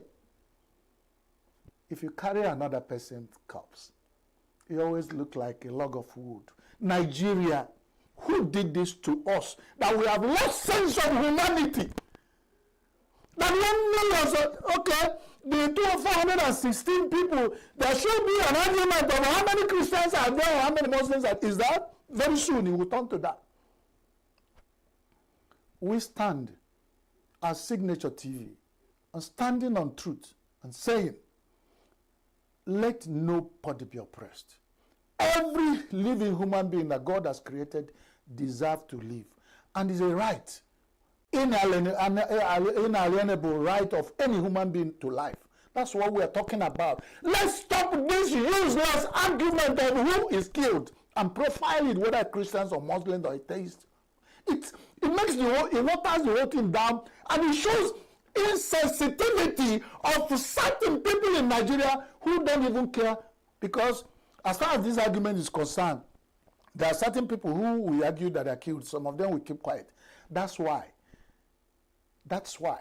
in disunity, the enemies find us talking from different sides of our mouth, and they cripple under us, eating us like, how caterpillar eats green leaves in a winter morning. And Nigeria is going away like that. Our population are being decimated, and very important personalities who have amassed wealth because of the position they have in Nigeria, and they are living comfortably in security, arguing about who is killed, is it a Christian or Muslim? And that's what we'll be talking about when people, innocent, helpless, vulnerable Nigerians are dying in our villages and communities. Some of them are living in IDP camps. Some of them are displaced. Some of them have died without record in bombing, trying to bomb the terrorists. Some of them will be part of the people who would pay with their lives for nothing, just for being Nigerians. And we think justice of God will not come upon Nigeria one day, because our leaders, from the holy book I read, in any nation where you find the leaders get involved in useless argument, that nation is not moving forward for progress. And that's what Nigeria has found itself now. I thought by now this argument of who is killed and who is not killed should, and we're talking about let nobody be killed, should be the major argument we carry forward. Okay, let's take this one on the Vanguard. They're having a conversation on how Nigeria can achieve food security. Apparently, the UN FAO warns that 35.7 million Nigerians face hunger in 2026. These figures are not, well, they have to work with a figure they are available to them with the data they collected. But in Nigeria, because of insecurity, the development agencies do not have access to real data. The ones they were able to manage, they will use it as, to round up everything they're saying. More Nigerians are in hunger already, more than this figure they're talking about. And then whatever we are talking about is going to continue. Farmers, who were the backbone of our Nigerian agricultural and food security, have been displaced. More than 90% of our farmers, who, when they provide what they eat, the little they push it to the market in their, subsistence agricultural practice, have all been displaced. Most of them are in IDP camps, living on, rations. These are people who were feeding this nation. And if you know the number of Nigerians living in IDP camps, some of them near the border have got into Niger Republic and so many other, Cameroon and other countries around us. We are not talking about those ones. We're talking about people in Nigeria, and we still be arguing about the figures and more. As we're talking about it in Nigeria, what do you call about hunger and the food security? When most families, on average, in northern Nigeria, the development said in every family in the north, you have an average of 8 to 9 people living in a household. In the south, southern Nigeria, we have an average of 5, 6, 7. And look at it that way. Which family now can afford breakfast? Not to talk about just one meal. I don't want to use the word square to overuse. How can one be square or 3 be square? We are talking about one meal that they call a meal. If you see what Nigerians survive on, you will cry for this nation. Okay, well, I think that covers most of the newspaper headlines that we have on today. So thank you, Chris, for reviewing them with us this morning. Well, the coup plotters, they say that thank you, they're going to get speedy. I've talked about that. Yes, And you have. well, that's by the way, we have to stop here. Nigeria Wahala, not the finish. God bless you for having been with us this morning. God bless you, God bless you, and God bless you. God bless you, Che. God bless Signature TV. God bless me too. We must note, and I keep shouting and keep saying, that God blessings are meant for those who deserve to be blessed. All right, that's the end of our newspaper headlines and review segment on Signature Morning. Don't go anywhere, as we'll be back shortly.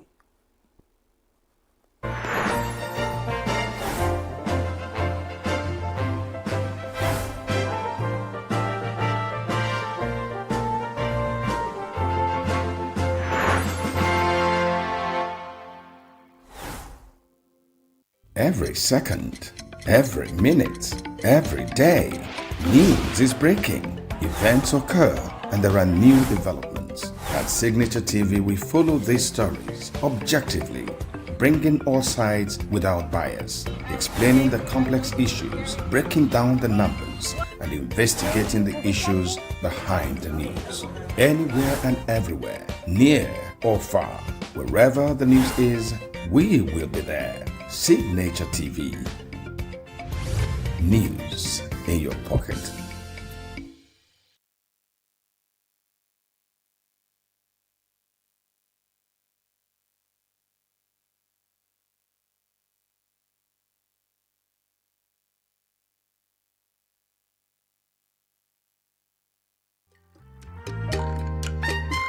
The way we see the world shapes the way we change it. Gender isn't just a checkbox, it's a lens, one that helps us understand the world more deeply and act more fairly. Gender Perspectives, a program for those ready to see more, do more, and be more.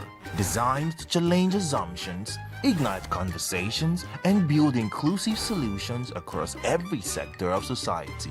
We are not, fighting the men. We are not saying we are equal in terms of rights. We're only asking they should recognize our existence. Join us on Gender Perspectives, showing every Saturday by 4 p.m. Repeat every Wednesdays by 5 p.m. and Thursdays by 3 p.m. Change begins with perspective. Let's widen yours.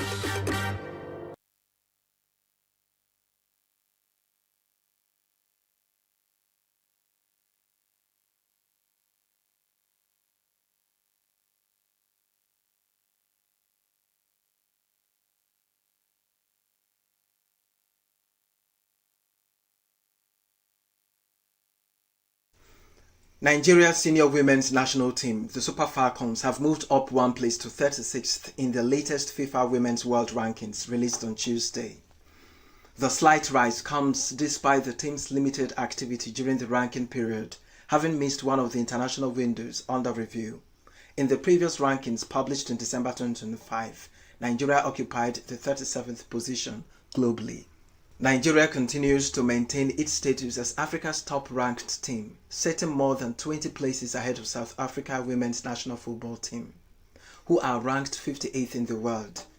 Ghana women's national football team, Morocco women's national football team, and Zambia women's national football team complete the top 5 teams on the continent. Chelsea failed to score in a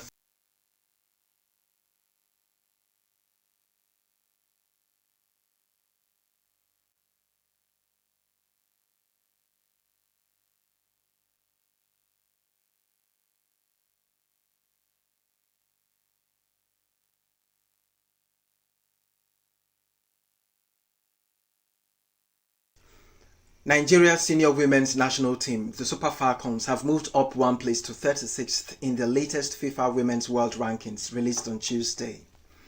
The slight rise comes despite the team's limited activity during the ranking period, having missed one of the international windows under review. In the previous rankings published in December 2025, Nigeria occupied the 37th position globally. Nigeria continues to maintain its status as Africa's top-ranked team, sitting more than 20 places ahead of South Africa women's national football team, who are ranked 58th in the world. Ghana women's national football team, Morocco women's national football team, and Zambia women's national football team complete the top 5 teams on the continent. Chelsea failed to score in a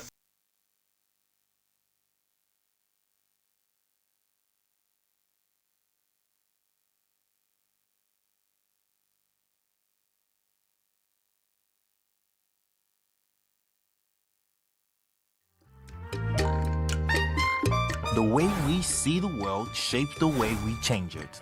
Gender isn't just a checkbox, it's a lens, one that helps us understand the world more deeply and act more fairly. Gender Perspectives, a program for those ready to see more, do more, and be more. Designed to challenge assumptions, ignite conversations, and build inclusive solutions across every sector of society. We are not, fighting the men. We are not saying we are equal in terms of rights. We're only asking they should recognize our existence. Join us on Gender Perspectives, showing every Saturday by 4 p.m. Repeat every Wednesdays by 5 p.m. and Thursdays by 3 p.m. Change begins with perspective. Let's widen yours.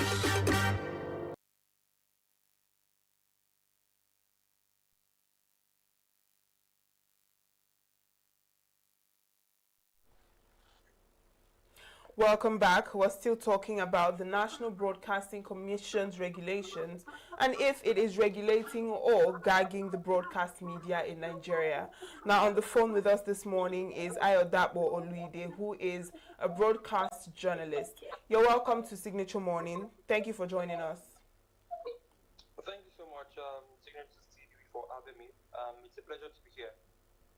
It's a pleasure to have you. Now, talking about this this new regulation of the NBC, I'd like to hear your thoughts on, what you think about this regulation. I mean, it's not new, but this enforcement and also the timing of, the stricter regulations. All right. Thank you so much once again. Of course, good morning, Nigerians. My thoughts on the timing of, the reinforcement of the regulations, that's the way I'll put it, because the regulations, like you rightly said, are not new. Everything the NBC said last week Friday, it's just the NBC reaction, what exists in the, in the NBC code. However, I think there is a fundamental problem, and the fundamental problem is from the roots. It is from the roots of the roles of the NBC, the methods, the mannerisms of how the NBC comes up with their code of conduct. There have been several issues. There are court cases on, NBC as an organization, media organizations, civil society groups has actually taken the NBC to, they've actually gone all the way to courts. And as of 2nd April, certain cases that have been taken against the NBC actually lost. They appealed because they actually lost. So back to the actual question that you asked, the timing, I think it's important. Journalism is supposed to be a reputable and a responsible profession. Be it broadcast, be it print, it's a reputable and a responsible profession and walk of life. However, in recent times, if we are going to be sincere, we have seen lots of irresponsible journalism. We've seen lots of it in recent times. That is not to say that we do not have responsible journalism. That's not to say we do not have appropriate and accurate journalism. But part of the ethics and tenets of journalism is about truth. It's about accuracy. It's about being independent. And when you have the organization in charge of regulating and to a large extent even finding, even dishing out punishments to these organizations not necessarily being independent, because at the end of the day, I'm really saying that NBC is being independent. We live in a country today where organizations like INEC, for context, we call them independent, but they are not necessarily independent because the structure that we have in Nigeria allows someone who could or could not be partisan, but most likely could be partisan, be responsible for choosing who heads organizations like the NBC. So at the end of the day, I think the timing is important because what most of the things that the NBC have actually read out, like I said, they are not new. They are things that are very important. We've seen situations where many presenters actually badge, they actually badge, the guests that they have on their programs. We've seen situations, and not to excuse the presenter, but we also have those situations where these guests try to evade the question or try to evade the conversation that is being had. So it goes both ways. I think they are trying to regulate. My personal view on it, however, the only problem I would say I have slightly comes to the part where they say that journalists cannot or should not express their opinion. What the quote says is that journalists cannot express their opinion as a fact, as an established fact, and that is responsible journalism. You shouldn't give your opinion as an established fact, all right? But saying that journalists cannot establish the opinion or should not give the opinion at all, I think it is in a way, like we try to coin it, I think it is in a way, maybe, just maybe trying to gag the journalists.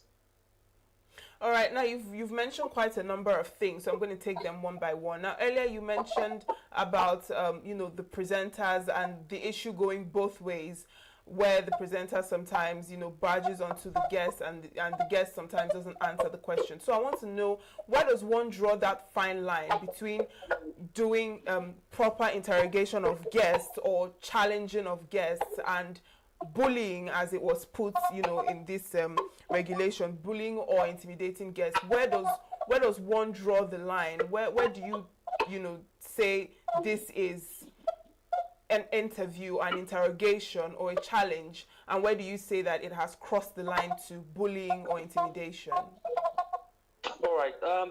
I think that at the end of the day, the onus falls back on journalists. It falls back on us as journalists. The way, the mannerism that we carry out our interviews, that we ask the questions, I think they are very important. We need to do more of, fact-based questions. I'll give a very good example. Oftentimes, before I ask any guest a question, I read out the facts, I read out the data, according to this organization, according to this, I give out the statistics, and then I ask the question. That is not to say that, guests sometimes will still not try to evade the question that you're asking. These things happen. Many times they actually happen when you have the guest trying to evade the question that has been asked. But when you deal with facts, look, at the end of the day, you're on TV, you're on radio, when you deal with facts, people listening, the idea about these programs that we do is to inform the public. Our responsibility as journalists is to the public. It is not to the guests that you have. It is, in fact, not to the founder of the organization that has employed you. It is to members of the public to inform them accurately. So I think if a question is asked based on facts, based on statistics that has been gotten, from verified sources, and your guest is trying to evade, you bring them back to the table, and then you can respectfully say, I can see if they are trying to, or if they keep trying to evade it, you can respect it. I see you're trying to evade the question. It doesn't have, the tone also matters.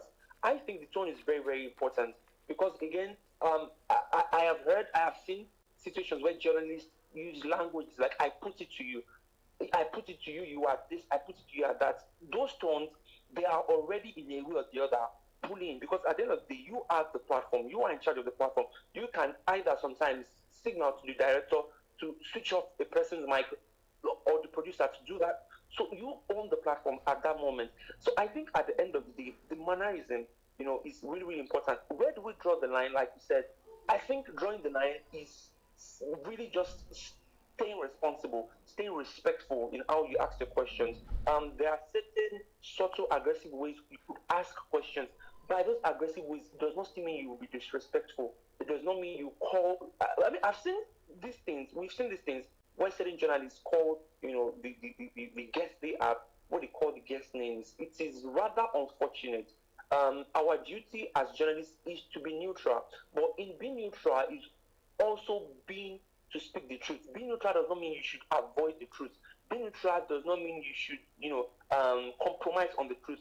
Being neutral just means you do not take side. But if you are going to take side as a journalist, it should be the side of the truth. All right. So how do you draw that line? I think the line should be: do not be disrespectful in any way, shape, or form. Do not be disrespectful. Ask the questions that matter.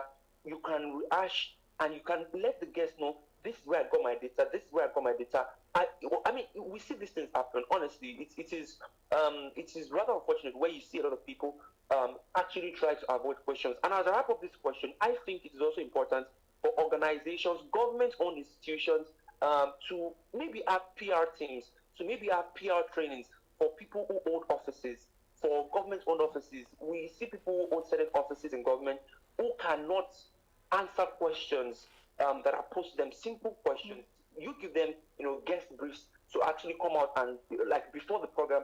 But when they come on the program, they seem clueless many times. You have guests from certain organizations come and talk about what your organization is doing, and they seem clueless many times.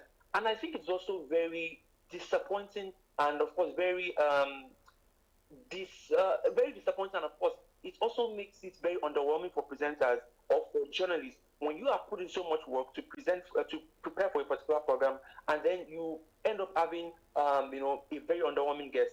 So drawing the line is simply staying respectful or asking the questions that matter and asking them over and over. And when you see that this guest is trying to avoid, you can put it out there that, listen, this guest is trying to avoid the question. We do it sometimes when we create documentaries, reach out to certain organizations, we want to get your comments on this. And when they say we are not coming up, when they ignore, you say it in your documentary. Several attempts to get comments from this organization, from this office, has been, has yielded no results. We did not hear back from them.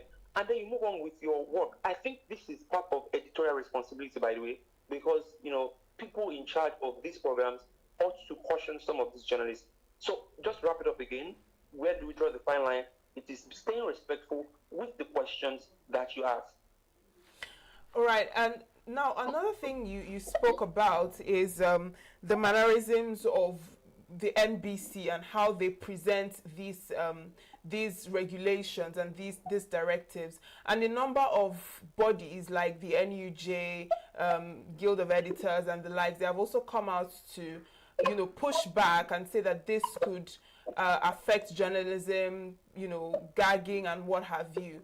So I want you to also speak on that. Why does it seem that, from what you mentioned earlier, why does it seem that when NBC comes out to say some things or to reinforce some directives, there seems to be a lot of pushbacks, and which has even led to some court cases, like you mentioned?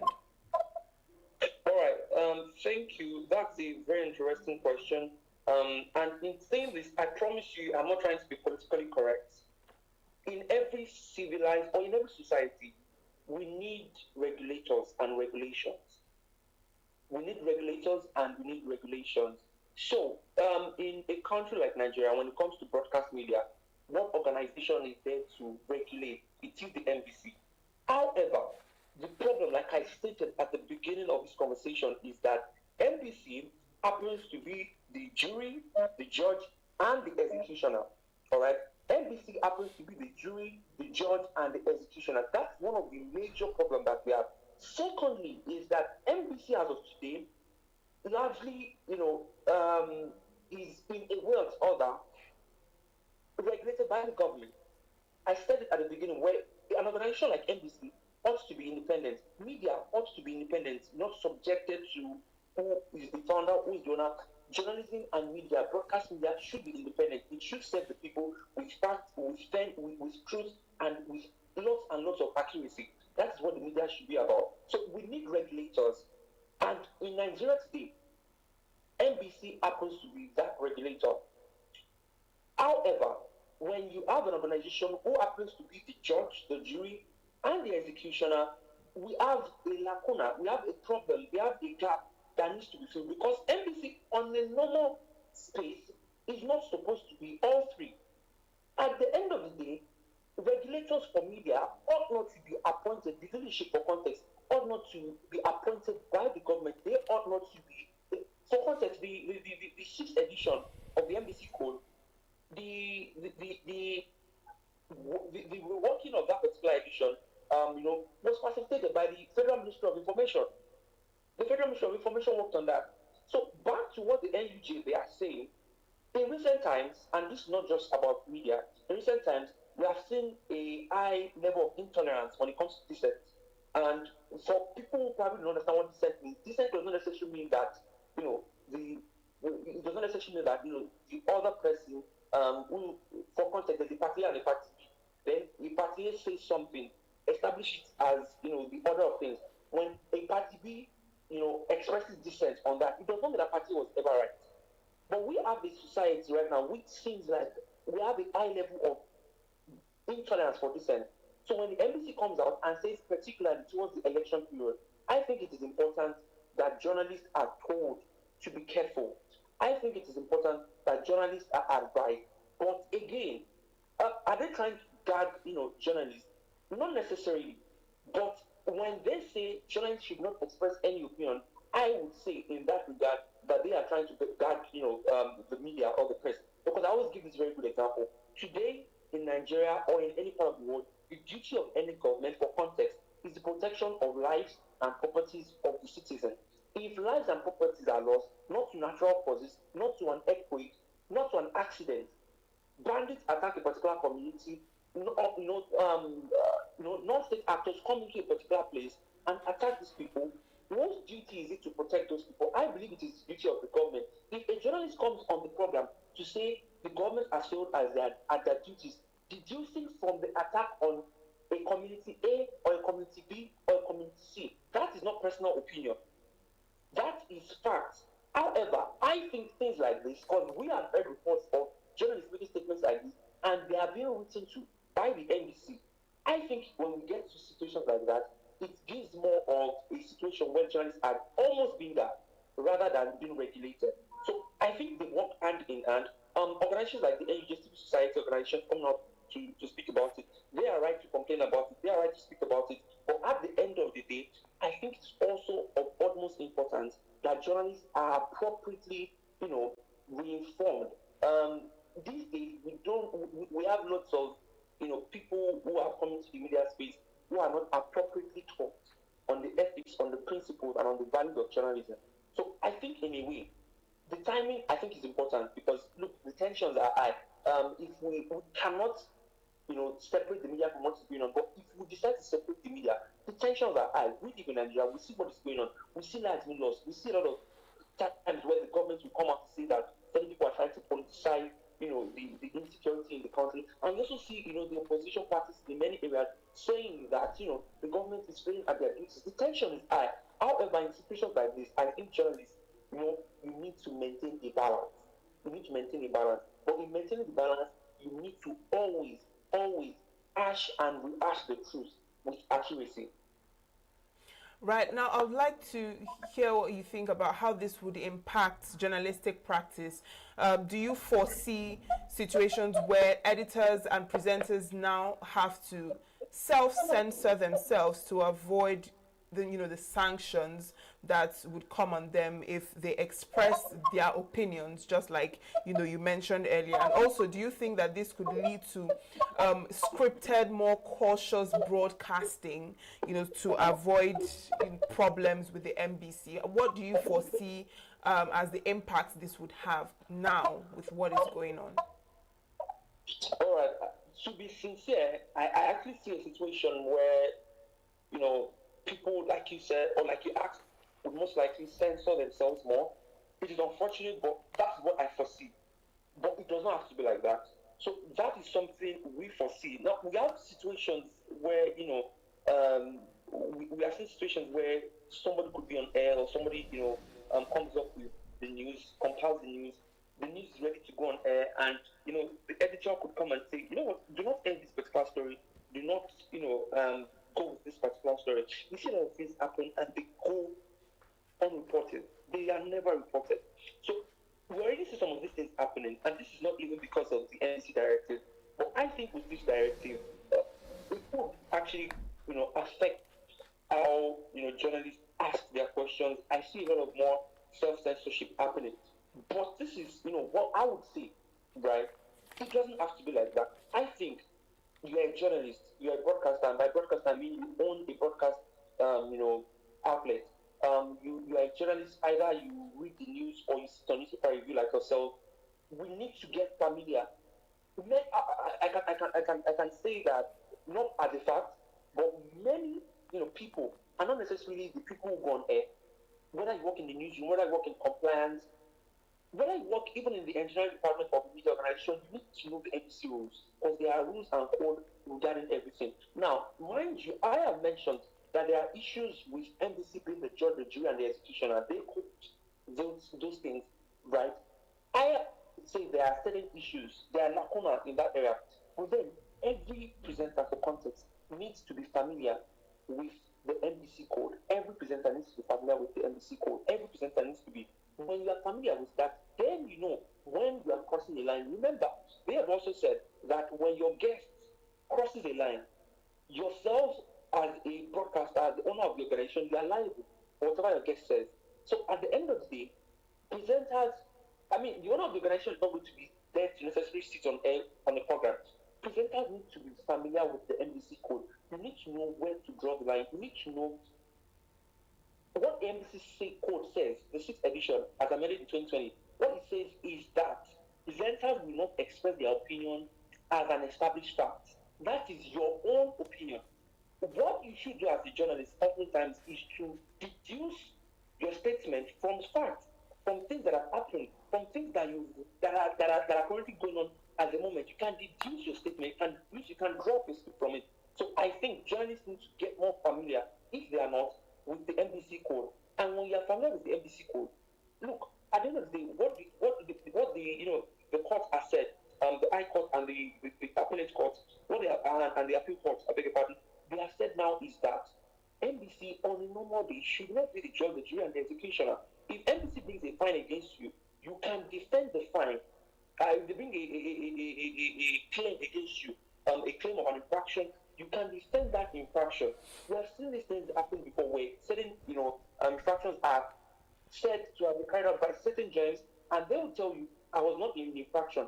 This is the NBC code. This was the line, and I did not cross that line. And this case, they are trashed out, they are thrown out. So I think journalists need to be more familiar and not necessarily just censor themselves. I think it's the Nigerian problem generally, where we do not even know what our rights are, what the limits and the statutes of our rights are. Journalists need to be more familiar with this, because look, at the end of the day, the media, for context, is one of the places where the average Nigerian actually gets to hear the most accurate of information. Social media is there, but then you will always be misinformed or disinformed on social media. But when it comes to the media, we need to just know the lines not to cross, and of course, we also need to know the lines where we can actually edge towards.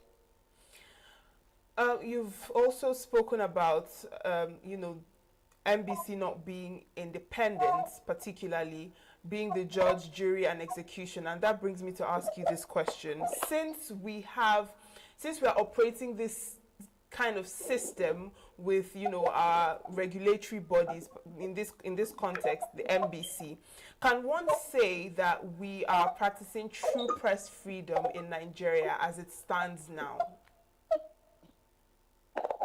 Well, to a large extent, I would say that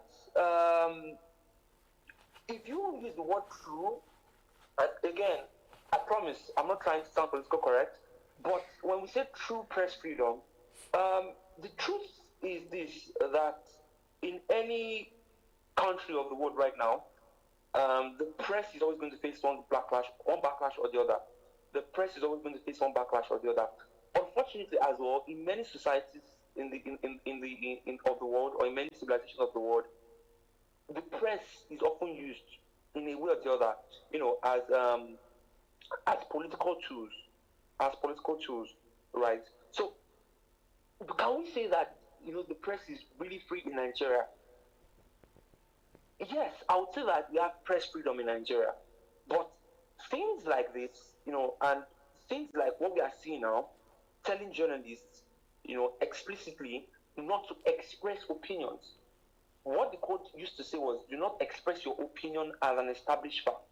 So you will find journalists say, what I think, and this is, they keep disclaimer, this is my personal opinion, is A, B, and C.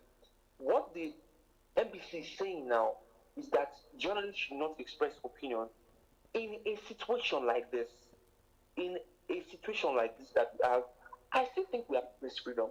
It is when, the press, the media, when they succumb to some of this, I would use the term arbitrary, is when they succumb to some of these arbitrary directives that have been rolled out. Because now you have seen reactions, you have seen the NUG come out, you have seen civil society organizations come out, and these organizations, in a way, were also carried out when the MPC was drawing up the code. From the fourth to the fifth to the sixth, the last, amended. The seventh, edition is also even been amended as we speak. Started work on it earlier this year. These organizations are being carried along according to reports, right? We do not know the extent to which they are being carried along, but when these organizations come out, maybe we've seen situations where, certain directives, they are reversed, certain directives, they are, adjusted. I think we have press freedom at the moment. I think it could be better because the reason why I said I think we have press freedom is because, look, many times, you are not really being told not to report what you probably want to report. If you find situations where a journalist or a broadcaster is not reporting a particular story, it's usually maybe editorial responsibility or irresponsibility. It is often maybe the editor saying, do not go with this story, or probably the owner of the organization saying, do not go with this story, or probably, because they would say there are ties between the founder of this organization and the person you're trying to. So that is, in my own view, editorial irresponsibility. It's not really about the NBC. The NBC would only find or would only, bring claims of infraction against you if you are in infraction of the code. That is the only time the NBC would come. Now, seeing as we have, leadership of the NBC, the Director General being appointed, by, the person in charge. I mean, we've seen situations where, President Buhari has appointed. I think the latest was also appointed in 2023. That's the active chief, Mr. Charles. So at the end of the day, I think they might have been put there by someone who inherently, or who, in itself is a politician, contested for office, came into office and appointed them. But I do not think it affects the freedom of the press, of the press in any way. I think what has, in a way, affected the accuracy and, of course, the independence of the press largely is the compromise on the part of some, not all, the compromise on the part of some, members of the press. I think I would stop there. I don't want to go for that, because if you go for that, you talk about things like this brown envelope in it brings up, a broader issue. But of course, I think what I said is, the compromise on some members of the press. Well, thank you very much, Ayodapo Oluyide, for joining us this morning on the program. It's a pleasure to have you. Wonderful conversation. Absolutely. Thanks so much for having me. All right, don't go anywhere. Signature Morning will be back right after this break. Do stay with us. New every morning on Signature TV, we open the day for you with needed energy, information, and required vibes to shape your day. From sizzling snippets of stories in various areas of life to intriguing conversations with net worth guests. When you have people who have no track record becoming your leaders, you have a problem. There's no outstanding gratuity when Obi took over from me. I left, in all the accounts of Anambra State, 13.8 billion for him. Your day cannot be complete without Signature Morning on weekdays and Signature New Day on weekends. There is no better way to start your day except Signature Morning and Signature New Day every day on Signature TV.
Health is more than a diagnosis. It's your lifestyle, your choices, and your future.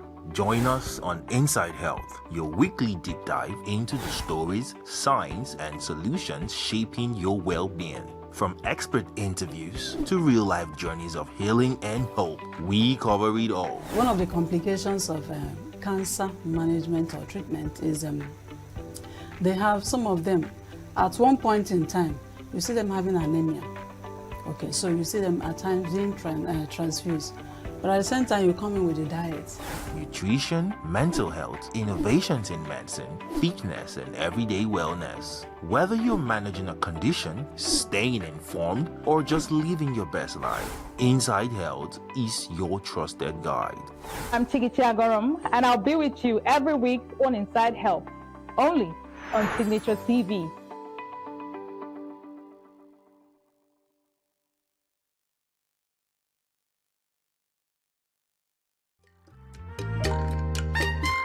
The way we see the world shapes the way we change it. Gender isn't just a checkbox, it's a lens. One that helps us understand the world more deeply and act more fairly. Gender Perspectives, a program for those ready to see more, do more, and be more. Designed to challenge assumptions, ignite conversations, and build inclusive solutions across every sector of society. We are not, fighting the men. We are not saying we are equal in terms of rights. We're only asking they should recognize our existence. Join us on Gender Perspectives, showing every Saturday by 4 p.m. Repeat every Wednesdays by 5 p.m. and Thursdays by 3 p.m. Change begins with perspective. Let's widen yours.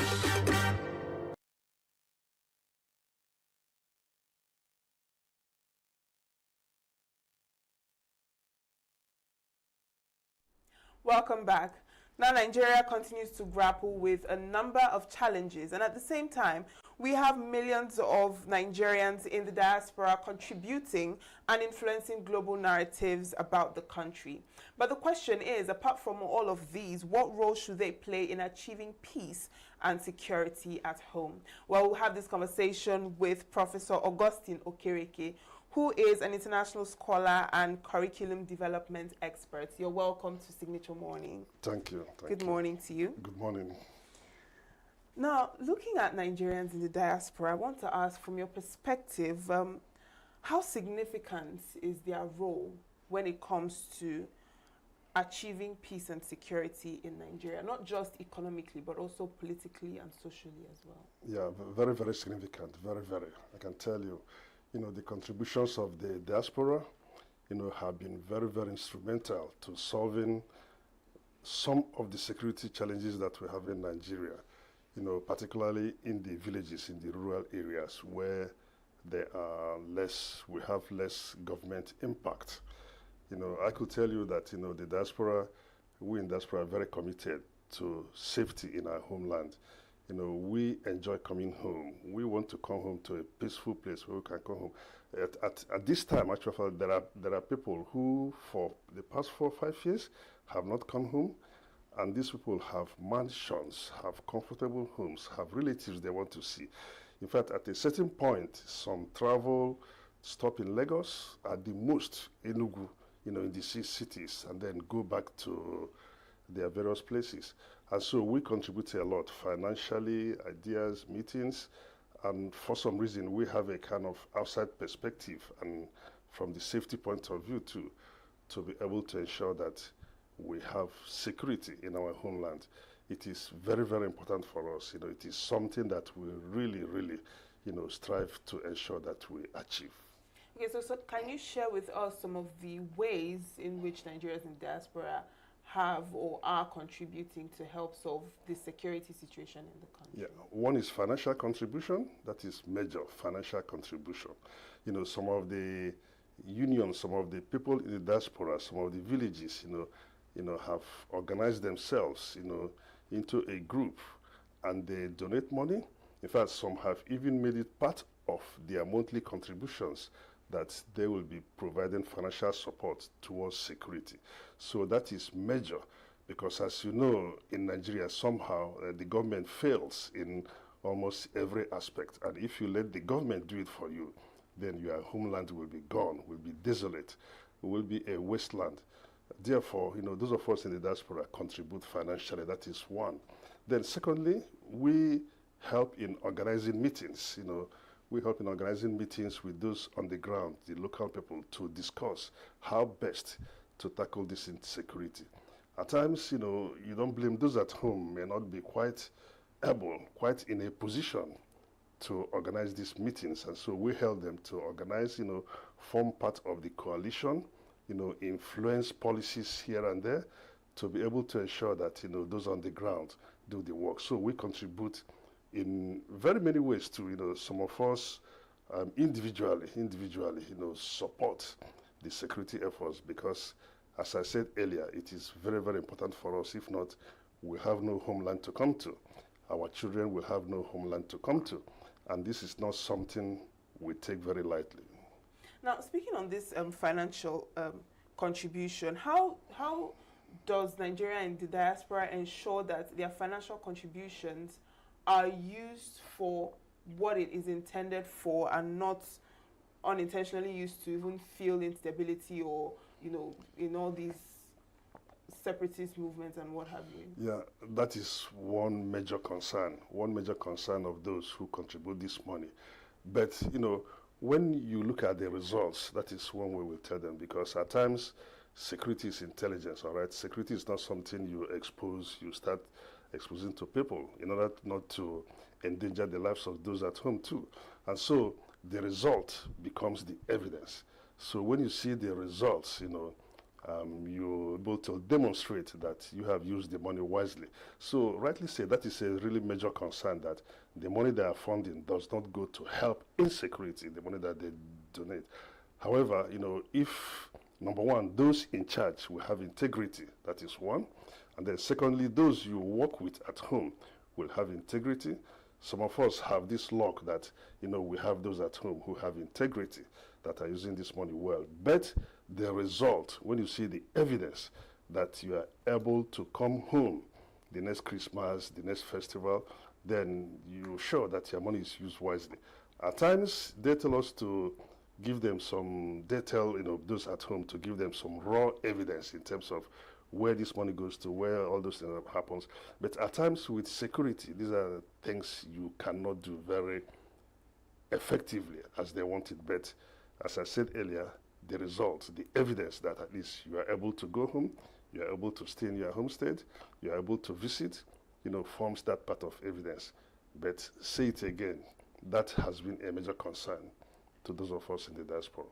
Now, I understand from what you're saying that those in the diaspora want to have a peaceful home.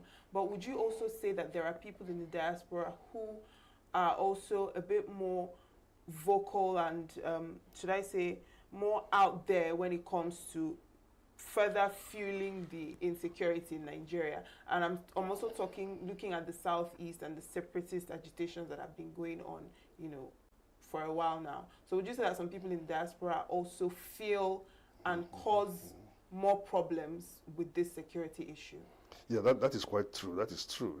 There are those who, not really knowing the extent of those who are of the operatives on the ground, what they are doing, what is their real intention, whether they are there for agitation or they are there for criminality, fund those kind of movements. But I think that, with adequate education, with knowing what happens on the ground, they are able to now rethink, their funding. But there are people who supported that, and they supported that. You do not blame them out of real concern, out of real concern for the way governance operates in Nigeria, out of real concern for what is happening with corruption, with endemic, ethnic issues, and so that kind of raises their level of awareness in supporting these organizations.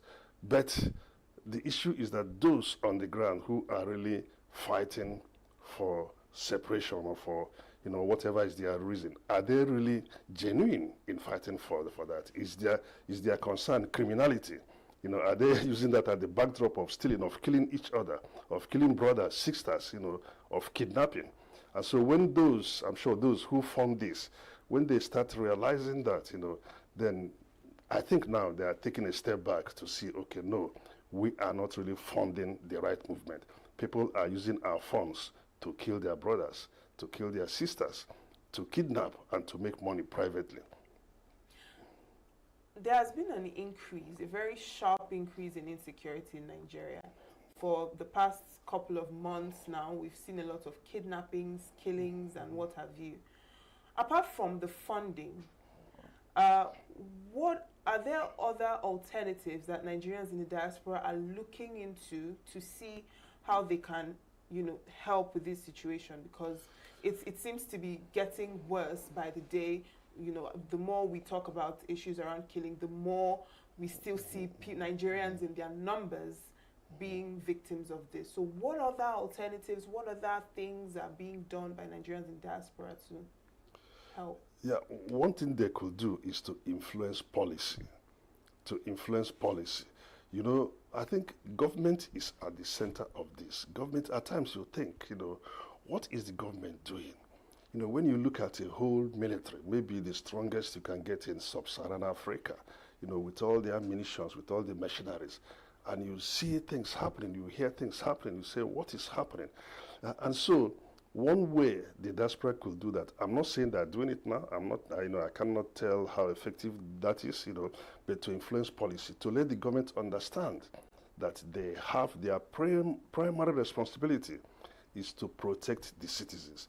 But the issue is that if the government is not stepping up to that, if there are some government interest, or we hear all sorts of reasons, all sorts of things, governments even sponsorship, people making money out of insecurity with the security vote, because if there is security, the vote will be small. If there's insecurity, you get more money. We hear all those kind of things, So I think the diaspora should try to influence government policy internally. That is one. Then secondly, trying to get some coalition of nations abroad who might view insecurity as also a threat to their own security too. So if we're able to convince, some foreign governments like the US or UK, all those governments, to have to show more interest in Nigeria in terms of security, I think that will help. That will help to bear on our government to do what they are supposed to do. I believe that the government has the capability to combat insecurity at least 80% if they want to. Because there are things you say, what is happening here? Simple thing, that that there are people over there. You have intelligence, you know where they are. So if you know where they are, you have the area support, you have the aircrafts, you can just go and take them out from there, and you are not doing that. So if that will require foreign pressure, I'm not saying foreign intervention, foreign pressure on them to do the needful, I think that will happen. So two ways. Number one, influence policy internally here with the government. Then secondly, get some foreign partners to bear on our government to do the needful. I think that will help greatly in combating insecurity. All right, now let's look beyond insecurity and also look at the economic situation, because that also seems to be part of the drivers of this issue of peace, insecurity and poverty rate, unemployment, and what have you. Apart from the remittances of Nigerians in diaspora, what else can the Nigerians in diaspora do, or what are they doing when it comes to infrastructure, education, job creation to help, reduce this insecurity, at least by addressing the root causes like the poverty rate and unemployment and what have you? Yes, I think that is the cause of the matter. The youth are not employed. Most of them are unemployable. So if the government ensures that the youth is employed or acquire certain skills, elevate the poverty of the people. People are very poor. People are hungry. People are suffering. And not only that they are suffering, but they are seeing their money wasted. Nigeria has a lot of money. Nigeria is a rich country by all standards. And then when you see that being wasted, and you see people suffering, people hungry, I mean, let's face facts. You get a young boy parading about, doing nothing in the village, and somebody offers him even chicken money, 100,000 naira.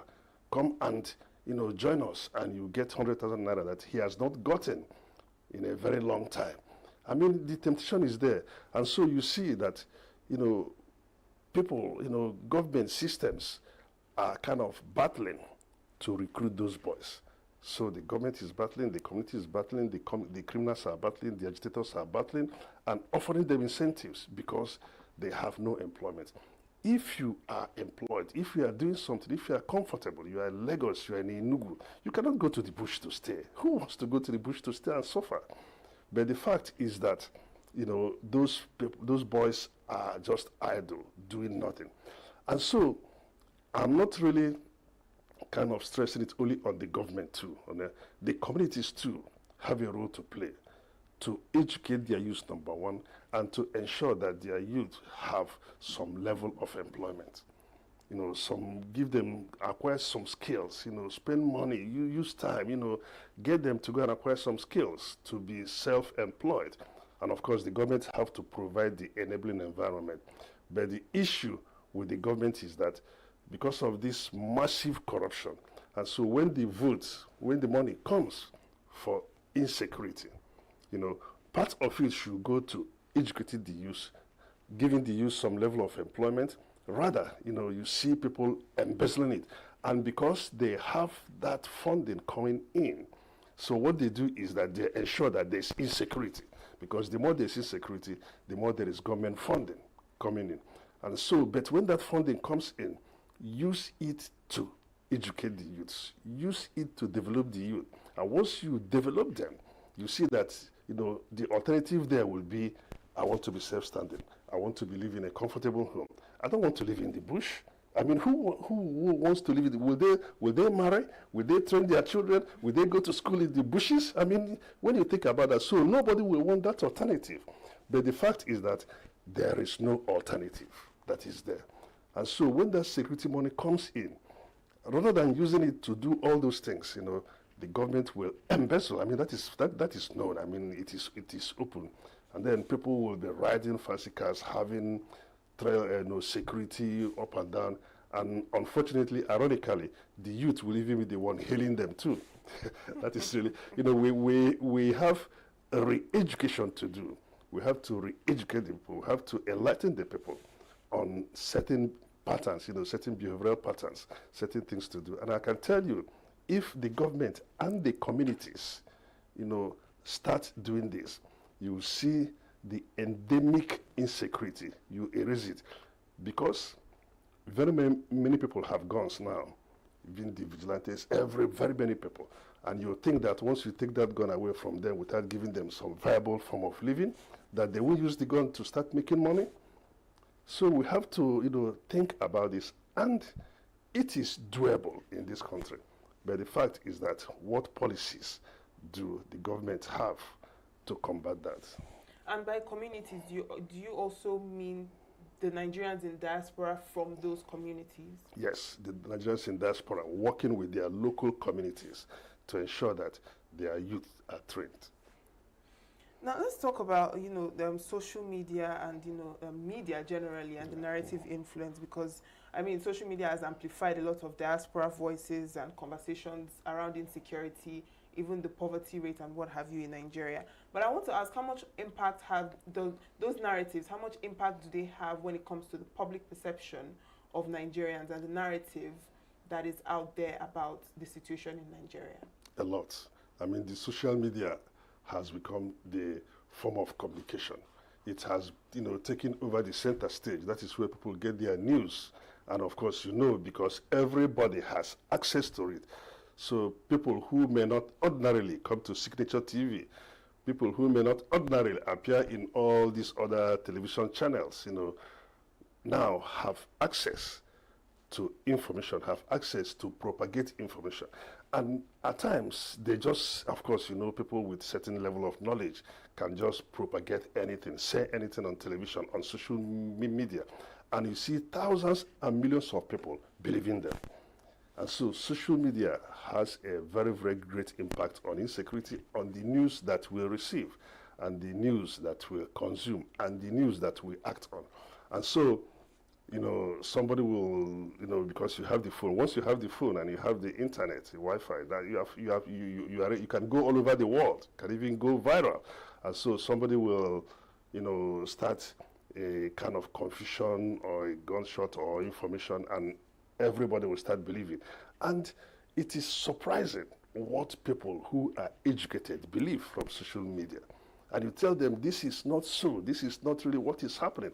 And so people will believe that, those who butcher people, those who kill people alive, are agitated for their freedom.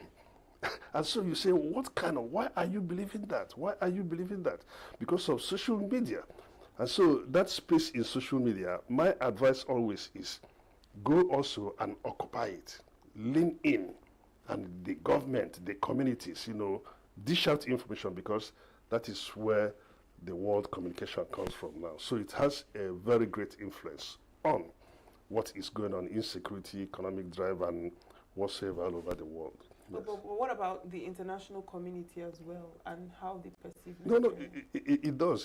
From in the diaspora, because of course for us it's much easier because the Wi-Fi is stable everywhere, right? So it does, and most often they depend on the information on the social media, to get their information, to get their news.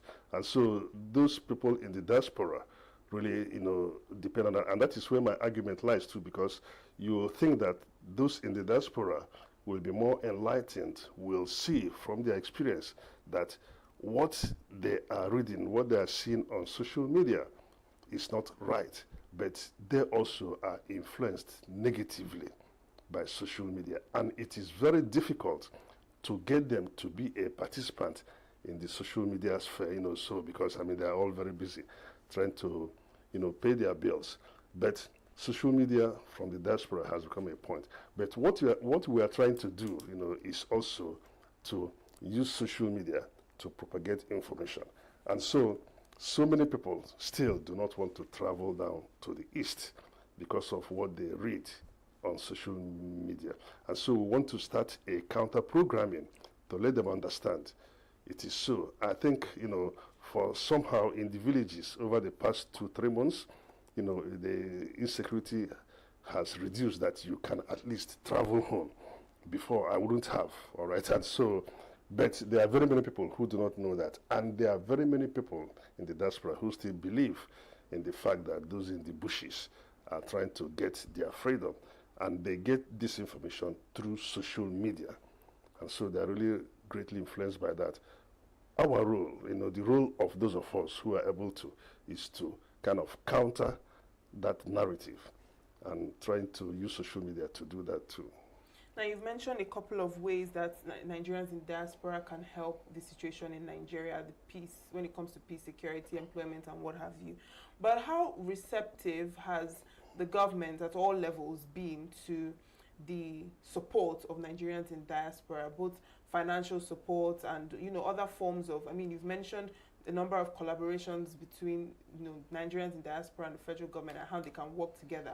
But how receptive has the Nigerian system been to integrate the support from Nigerians in the diaspora? At the government level, I have not seen any. Let's just put that aside. At the government level, none. I read sometime there's somebody appointed something in the diaspora, but I have not seen any effectiveness. I've not read, anything about that. But those in the villages, at the community level, there's reception, and of course the communities depend on those in the diaspora to help them to combat financially and strategically too. And so at the community level, yes, but at the government level, I do not think there's any reception, there's even any discussions on that. It's just, I think for the government in Nigeria, just what goes on. I think the government in Nigeria is preoccupied with corruption, with embezzling the money, and not with governance. I do not think they think about any strategies at all for anything. Even when they think about strategies, it is strategy on how will this money be distributed. So at that level, there's nothing that we have seen nor expect. However, at the community lower level, I think they are, they are very, very receptive, and they are very thankful for those in the diaspora for helping them. All right, but if the government, like you said, is not particularly receptive, how do you think that is going to affect the support that Nigerians in diaspora want to give? Because, I mean, stopping at just the communities, but we also have the broader problem. Yes, yes, yeah. And that is why that is why we have what we have. That is why nothing is being solved. That is why there's no solution to anything. That is why both economy, security, everything is as it is. If you check how much remittances that come into Nigeria, and then you will think that the government will have a policy of how to support, regulate, use that beneficially. But I've not read of any. There might be, I do not know, but I've not seen of any that is happening. And so that is why things are the way they are, because nothing is working. But we hope that, it's hope that those things will happen in the future. Well, I do hope as well that those things will happen in the future so that we have a better, country for everybody. But thank you so much, Professor Kiriki, for joining us this morning. It's a pleasure to have you. Yeah, thank you very much. It's a pleasure to be here always. Of course. Well, we'll go on a break, and Signature Morning will be back shortly. Do stay with us. Get plugged into the heartbeat of entertainment on The Hub, your ultimate show on e-vibes. From trending stories and social media drama to top charting music, must-watch movies and exciting moments from the world of arts, we've got it all. Join us for unmissable conversations with your favorite entertainment personalities, plus fun segments every week. I should try harder, so... Okay, I don't know that one. Outfit of the day. Oh, I don't do that. That's some Gen Z stuff. Oh, now you say it's a Gen Z stuff. It's everything you love about entertainment, served fresh every week at 1 p.m. with weekend repeats just in case you missed it. The Hub's on eVibes, where the vibes never stop. Only on Signature TV. Established in 1947, the College of Health Technology, Oji River, is charged with training middle-level healthcare professionals capable of delivering quality healthcare services and adapting to modern health challenges.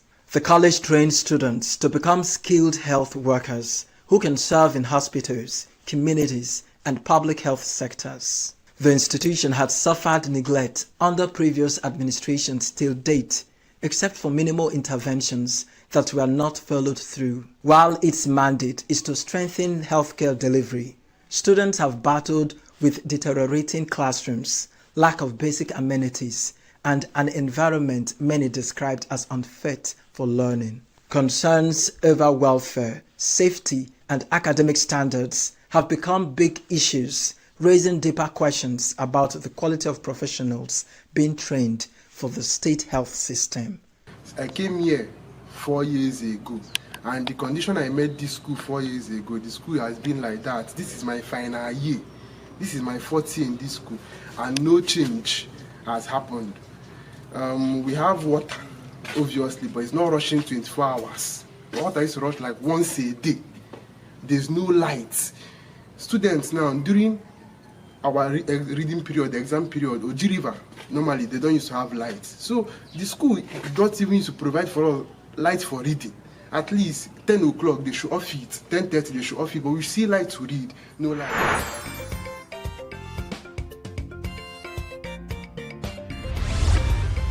Signature TV, news in your pocket.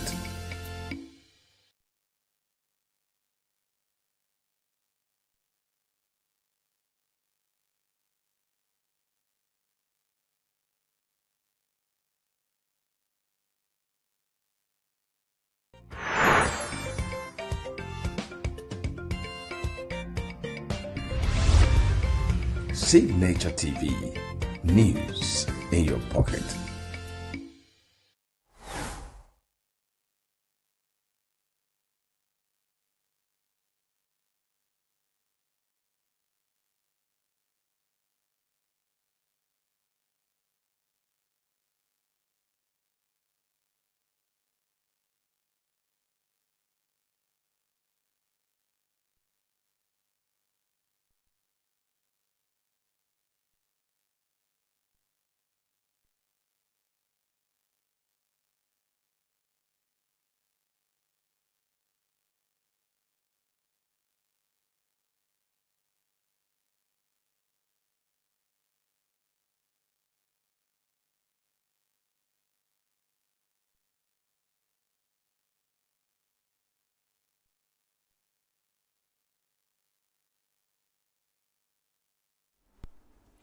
Is Nigerian economy on the verge of collapse? We have with us Dr. Stanislaus Ukeji, an economist, in the studio with us this morning to talk to us about Nigeria's economy and how it is currently faring. Good morning. Thank you for joining us. Good morning. How are you? I'm very well, thank you. How are you doing? Fine.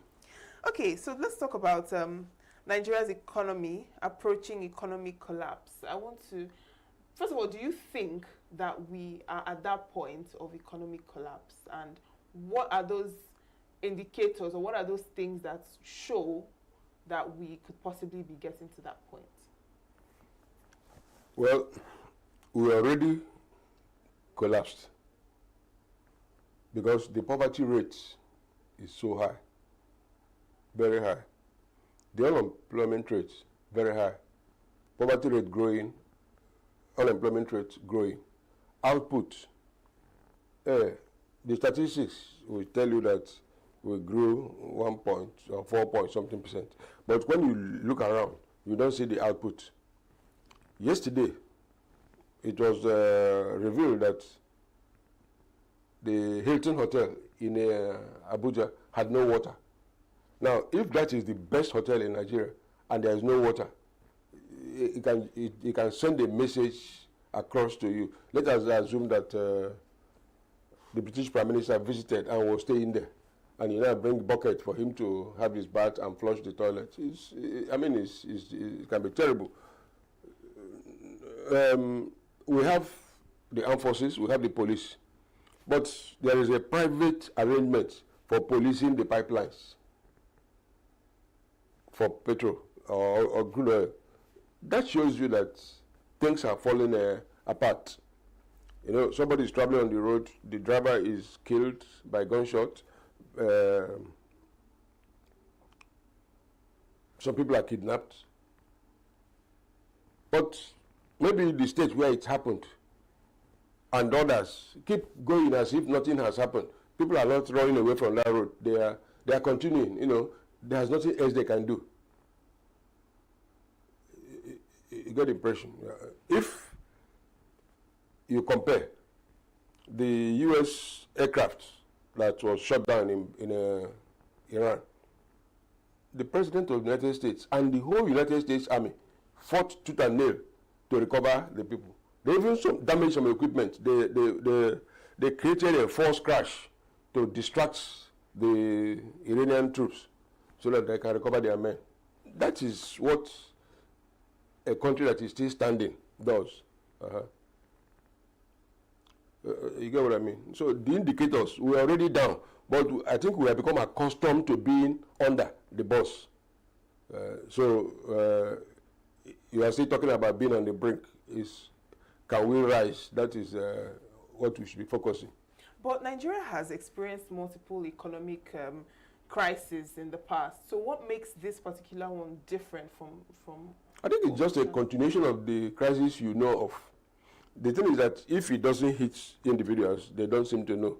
You can see, if you go around town, you see people building hotels, building mansions, because it has not reached them, or in fact the crisis is benefiting them.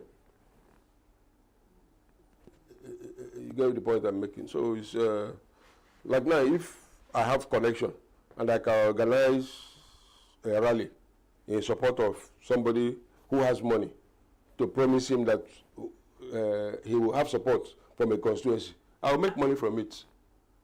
That's why you see all those people who are building hotels, filling stations, when there is no fuel, they're making money. They're just, what has flown into them, they are channeling it into things without consideration as to whether there will be profit from it, because as far as they're concerned, this is free money.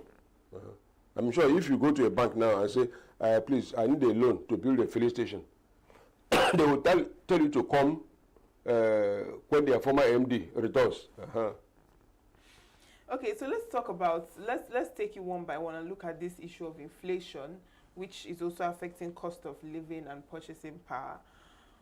What would you say are the drivers of this inflation and why it's at the point it is now? Well, like one of the candidates in the 2023 election said, production.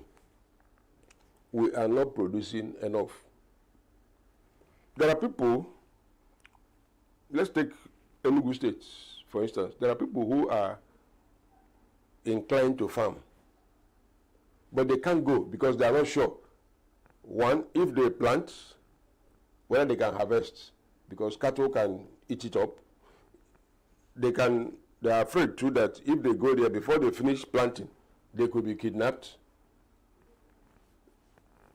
So you see people withdrawn from production, and there is nothing being done by the government to ensure that people can grow food.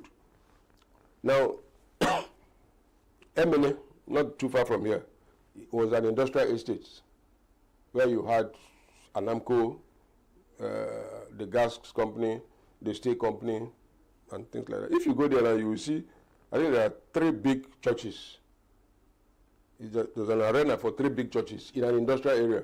That is an indication that we are not producing.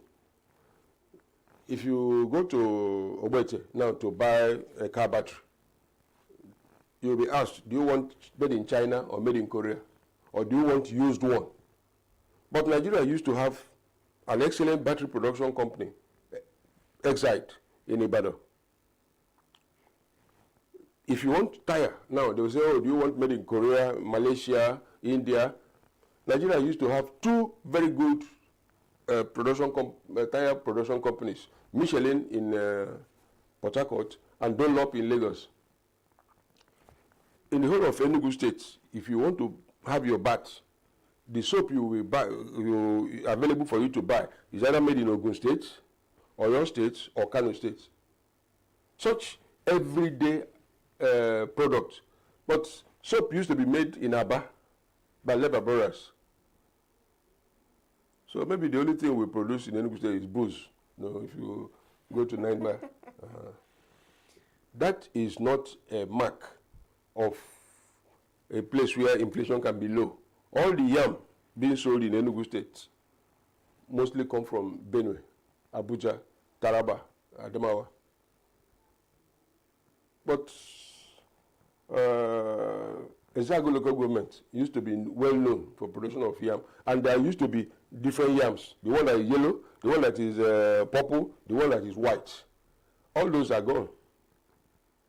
People will even buy mashed cassava now from Benue State. If you go on the road, you see trucks moving, and it will be smelling. You know, I don't know how many years it took to mash it, but they bring it here. People will wrap cassava meal. Even in villages, they buy it from Enugu. And it can last for 2 days, 1 week.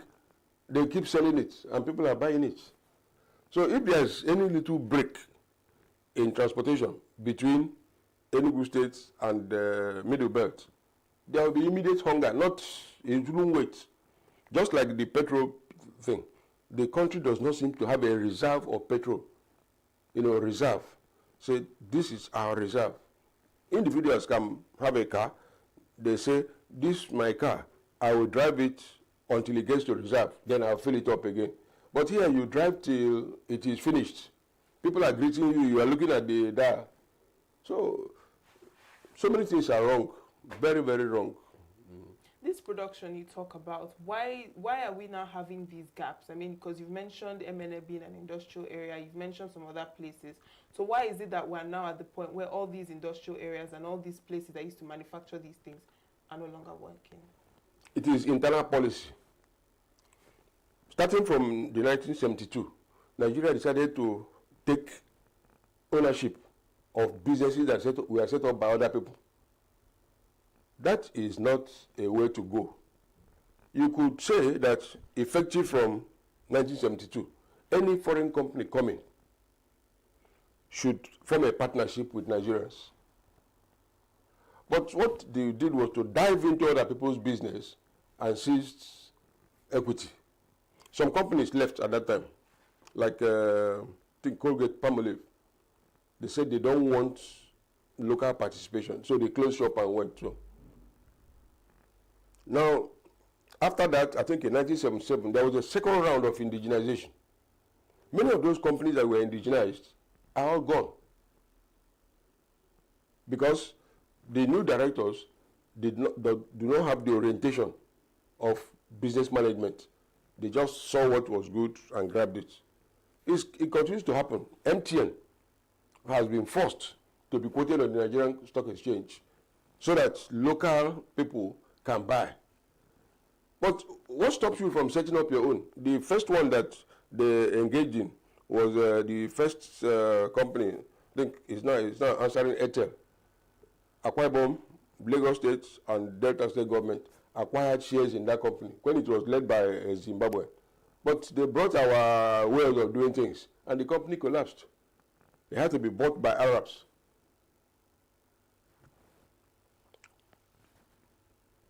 To develop, you start from what you know to what you don't know. But we want to start from what we don't know and go ahead. You know, it doesn't, it can't work that way. It's not, it's difficult. It's difficult. And when you see a foreign product and you want to imitate it, is a way to go to develop. But you may not know that the person who developed the big mainframe computer is already thinking about the desktop, and from the desktop to the laptop, from the laptop to the palm top. But you jump into producing a mainframe, but you don't know what is happening next. The people now enter, produce something new, and abolish what you have already done. So there are many things we should be doing, which we are not doing, but we are chasing after what other people have done. And that's why you find that maybe in the southeast, almost all the states are fiscally weak because of their borrowing. They borrow from commercial banks to build a stadium, to build this, build that. They borrow from abroad to build road. But those roads are not leading to production areas. If you drive from Oji River to Ogu, you will not see any road leading to a farm. So we are building fancy roads in ENUGU, in Abuja, in Lagos, overhead bridges. But the people who need to produce agriculturally do not have roads to go to the wilderness or the farm. Okay, now we're talking about Nigeria, but now looking outside of Nigeria, how much of this inflation crisis would you say is as a result of importation versus domestic, generation or generated items? Given the quantum of products imported by Nigeria, and given the relative income disparity between Nigeria and those advanced countries, we certainly are importing inflation in every product we import.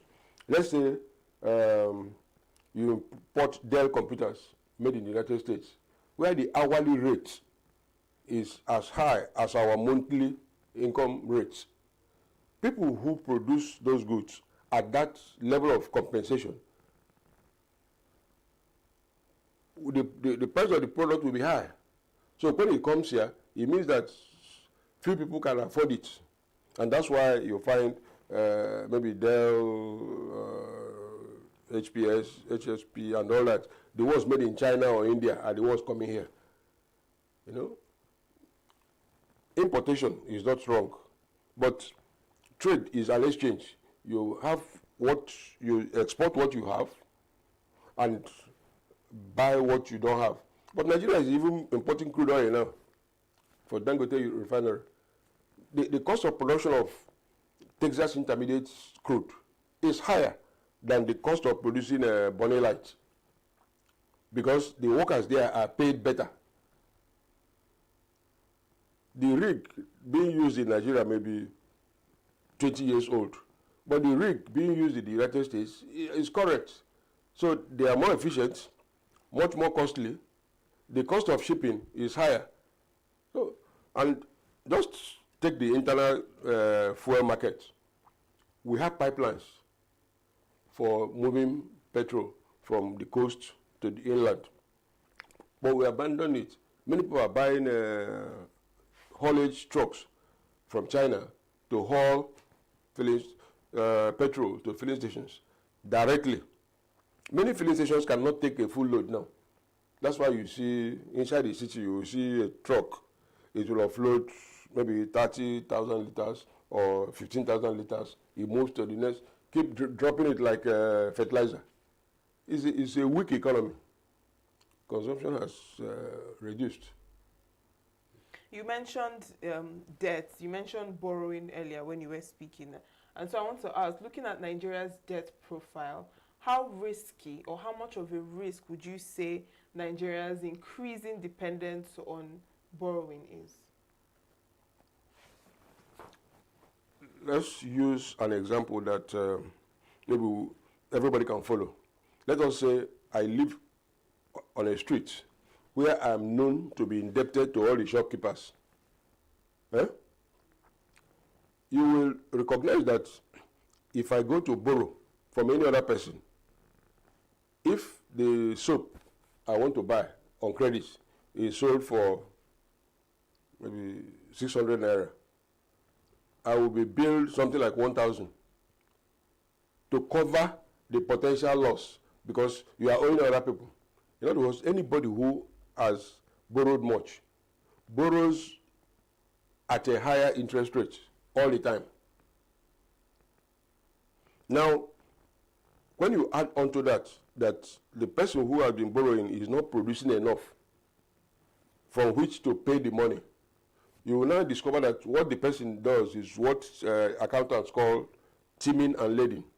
I owe you, I owe the person on the rights. Then I borrow from the person on the rights to pay you. When I pay you, I borrow again from you. From what you have given me, I will, the debt level continue to increase, but there is no output. And that's why you find that the Minister of Finance, Edu, was thrown under the bus because he revealed that his own priority as the Minister of Finance was salaries of workers, pension contribution, and things. There was a third thing. But these are not the interest of the power players. Anytime they throw their babariga up and down, they say, just follow me. I'll give you a contract to do road from A to Z. Now, when they have given that contract, contrary to even the budget, they now demand from the Minister of Finance payment. But he has prioritized salaries. After paying salaries, paying pension contributions, there is little left. So if there are 1,000 contractors and there are 1,000 naira remaining, he will say, look, all of you will take one naira, and they will start crying. They go to their sponsor and say that the man is not playing ball. And the man who engineers these things have no knowledge of the processes of an economy. There is a term in management that people are promoted above their level of competence. Let's say I go to teach in a primary school now, maybe kindergarten. The children may look at me as a tall person. But as they grow fast, when I'm no longer growing, they will discover that they made a mistake by thinking that I was tall. So a lot of people who can play magic at a village level, when you throw them up at the national level, they fail because they lack the learning. They have not passed through the learning curve. Unfortunately, the new Minister of Finance, I don't think he's up to standard because I think the people who are playing games, they think that they can answer a name that Okonjo-Iweala answered. But Okonjo-Iweala was trained at the World Bank. She had worked in South Korea, in other jurisdictions, and understood, what it requires to run an economy. And when she came, she said, look, can we maintain an excess crude account? Like if you budget that the dollar rates will be, or the dollar price of oil will be 1 naira or $1, and actually you sell it for $10, that $9 excess, put it in an account so that when the price drops below $1, you take from there to balance up. But they thought it was a foolish woman's idea. So you don't have fiscal room, and that's why they are borrowing. But every family should have, even ordinary families, they should have a fiscal room Sometimes children, when they ask their father for money, the man will be howling like a dog because he doesn't want to go to his savings account except it becomes necessary. And if he has money in his pocket, he turns his back to bring out some. Because if you see the money in his pocket, you will think that he has multiple orders somewhere and they will demand for something. So there must always be a reserve of money just in case of the unexpected. Just in case something you don't expect happen. But the country is not operating that way. So what would you say is the most practical solution to reset what is going on in the economy? Number one, number two, number three is fiscal consolidation. The government needs to compress what it does. Things like feeding children in school, those things should not attract government. It wastes money because you can't even administer it at the federal level. Building coastal road, it doesn't. We don't make vehicles, we don't make tires, we don't make batteries. You are building a coastal road so that you can create room for further consumption of foreign vehicles. Meanwhile, the road from one town to the other is bad. How do people get to that coast to drive along the road? Prioritize those things that are important. And then leave fiscal room, or don't spend all the money you have. All this trillion that we are hearing, how would you get it? Now, you made a proposal for taxation, which cannot be realized because the threshold for enrollment as a taxpayer is distant. You know? What is, they say is income. What is income? Income is what you earn from what you are doing, but majority of the people are unemployed. So what kind of game are you going to be playing? Even the man made the minister, who was formerly chairman of one committee, now admitted after he was made a minister that there is something wrong with the law. But he wouldn't say it. He said, let us wait until the National Assembly completes auditing. But the people in the National Assembly are not interested in that. They are interested in getting a nomination for another term. They are running up and down, trying to edge out other parties and competitors within their own party. So you can see that the house is on fire, really. So that's why I say we are below. We have already left the brink. We are inside. And instead of coming up, we are digging. All this loan we are taking is digging instead of climbing out. Now, I'll just ask you one last question to better understand, because, I mean, when we look at the papers and the news, the federal government is always saying that, you know, what is happening is a form of recalibration, trying to reset the subsidy removal and what have you to stabilize the economy. So from what you're seeing now, would you say that that is what is going on? Because, you know, you have to feel the pain before it gets better, that dynamic. Would you say that that is what is currently going on? I know you've said we have already collapsed, but also looking at it from that angle, do you agree with the measures that are being put in place to set the economy, just like the federal government? I think the subsidy scheme in which people were paid cash for imports was, you know, it doesn't, no careful person will ever do that.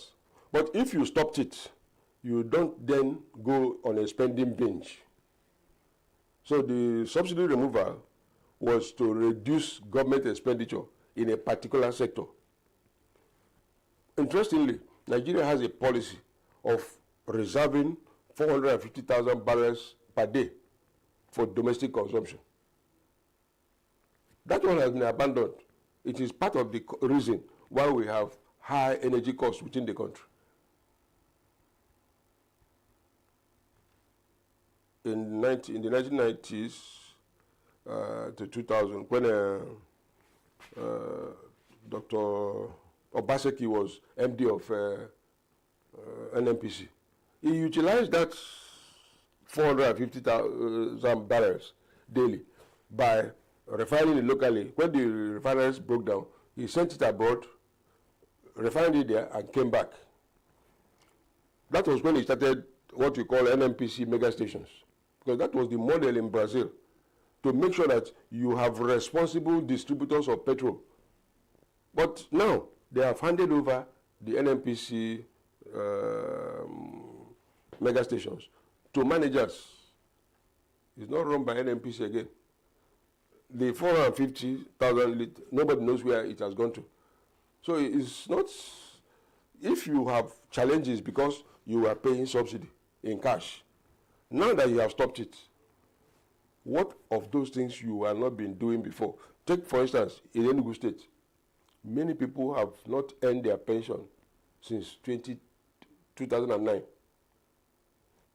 Not talk of gratuity. And if you look at the gratuity, they are just 1 million, 2 million after 35 years of service. Why can't, if you don't have more money, why don't you pay it off? But instead of paying it off now, you go into building of shops, motor parks and things like that. Things that can wait. Because even the people who need to consume, those pensioners, they don't have money. If you build hospitals, they can't go there. So I think is lack of fiscal discipline, and that fiscal discipline is achieved when you have a fiscal consolidation. Thank you so much, Dr. Stanislaus Ukeje, for joining us this morning on the program. It's always a pleasure to have you. I'm glad to be with you.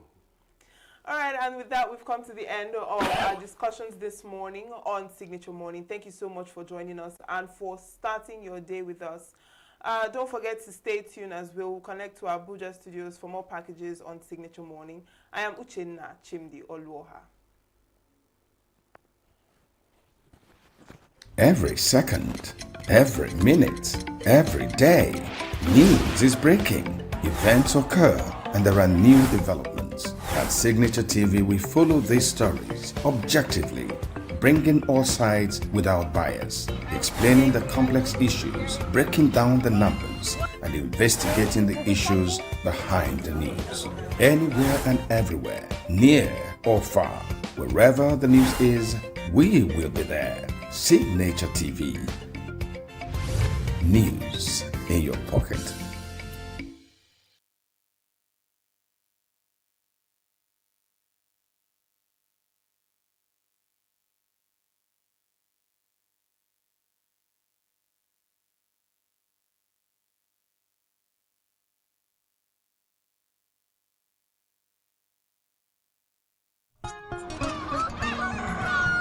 New every morning on Signature TV, we open the day for you with needed energy, information, and required vibes to shape your day. From sizzling snippets of stories in various areas of life to intriguing conversations with net worth guests. When you have people who have no track record becoming your leaders, you have a problem.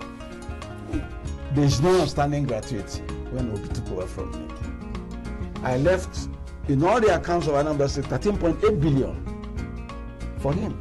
Your day cannot be complete without Signature Morning on weekdays and Signature New Day on weekends. There is no better way to start your day except Signature Morning and Signature New Day every day on Signature TV.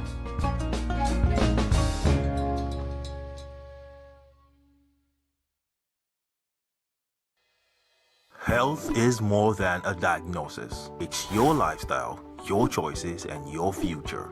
Join us on Inside Health, your weekly deep dive into the stories, science, and solutions shaping your well-being. From expert interviews to real-life journeys of healing and hope, we cover it all. One of the complications of cancer management or treatment is they have some of them, at one point in time, you see them having anemia. Okay, so you see them at times being transfused. But at the same time, you come in with a diet.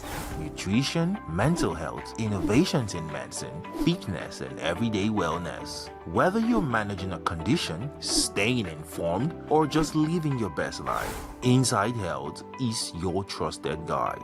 I'm Tigiti Agorum, and I'll be with you every week on Inside Health, only on Signature TV.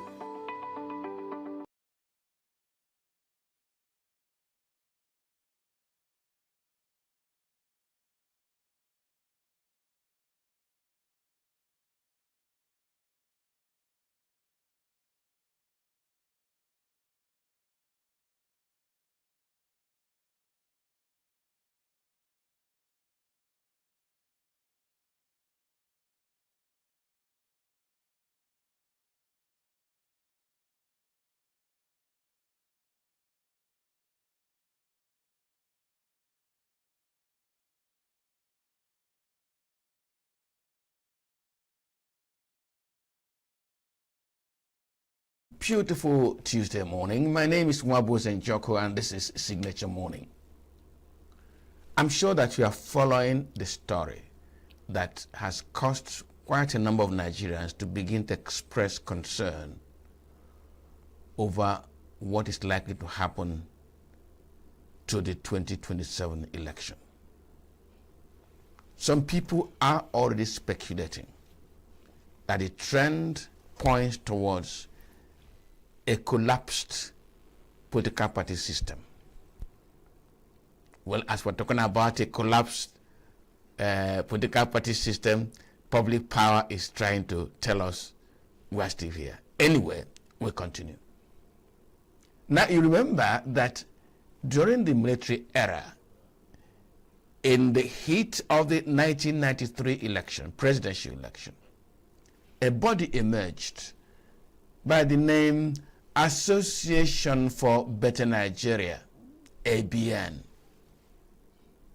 That association used the court processes to try to scuttle the 1993 presidential election. That was under the military. And some people said that association was just the handiwork of the military. It was a boy created to go stir the waters and create confusion. Yes, that may pass if you are assessing the military's method of doing things or tactics for achieving their objective. But this is a democratic order. And suddenly, and very suddenly, that Association for Better Nigeria seems to be emerging. But please, I'm not making any conclusions. Last week, a group headed to the court asking the court to stop, to ask INEC to deregister the African Democratic Congress. That was their first request. But subsequently, they amended that request, asking the court to compel INEC to deregister the association, African Democratic Congress and some other opposition political parties. And the reason, allow me go into their reason. They say that Section 255A of the 1999 Constitution, which was introduced in 2017, empowers INEC to register and deregister political parties. So, they're asking the court to compel INEC to obey the provisions of the Constitution. In this conversation, we will look at the details of those provisions. I'm talking as a journalist, but I am not learned enough to interrogate those legal issues. And this morning, I have Sam Karbo, a senior advocate of Nigeria, my friend who's been on sabbatical. Sam, you are welcome to the program. Thank you so much for having me this morning. I say you've been on sabbatical. Where did you head to?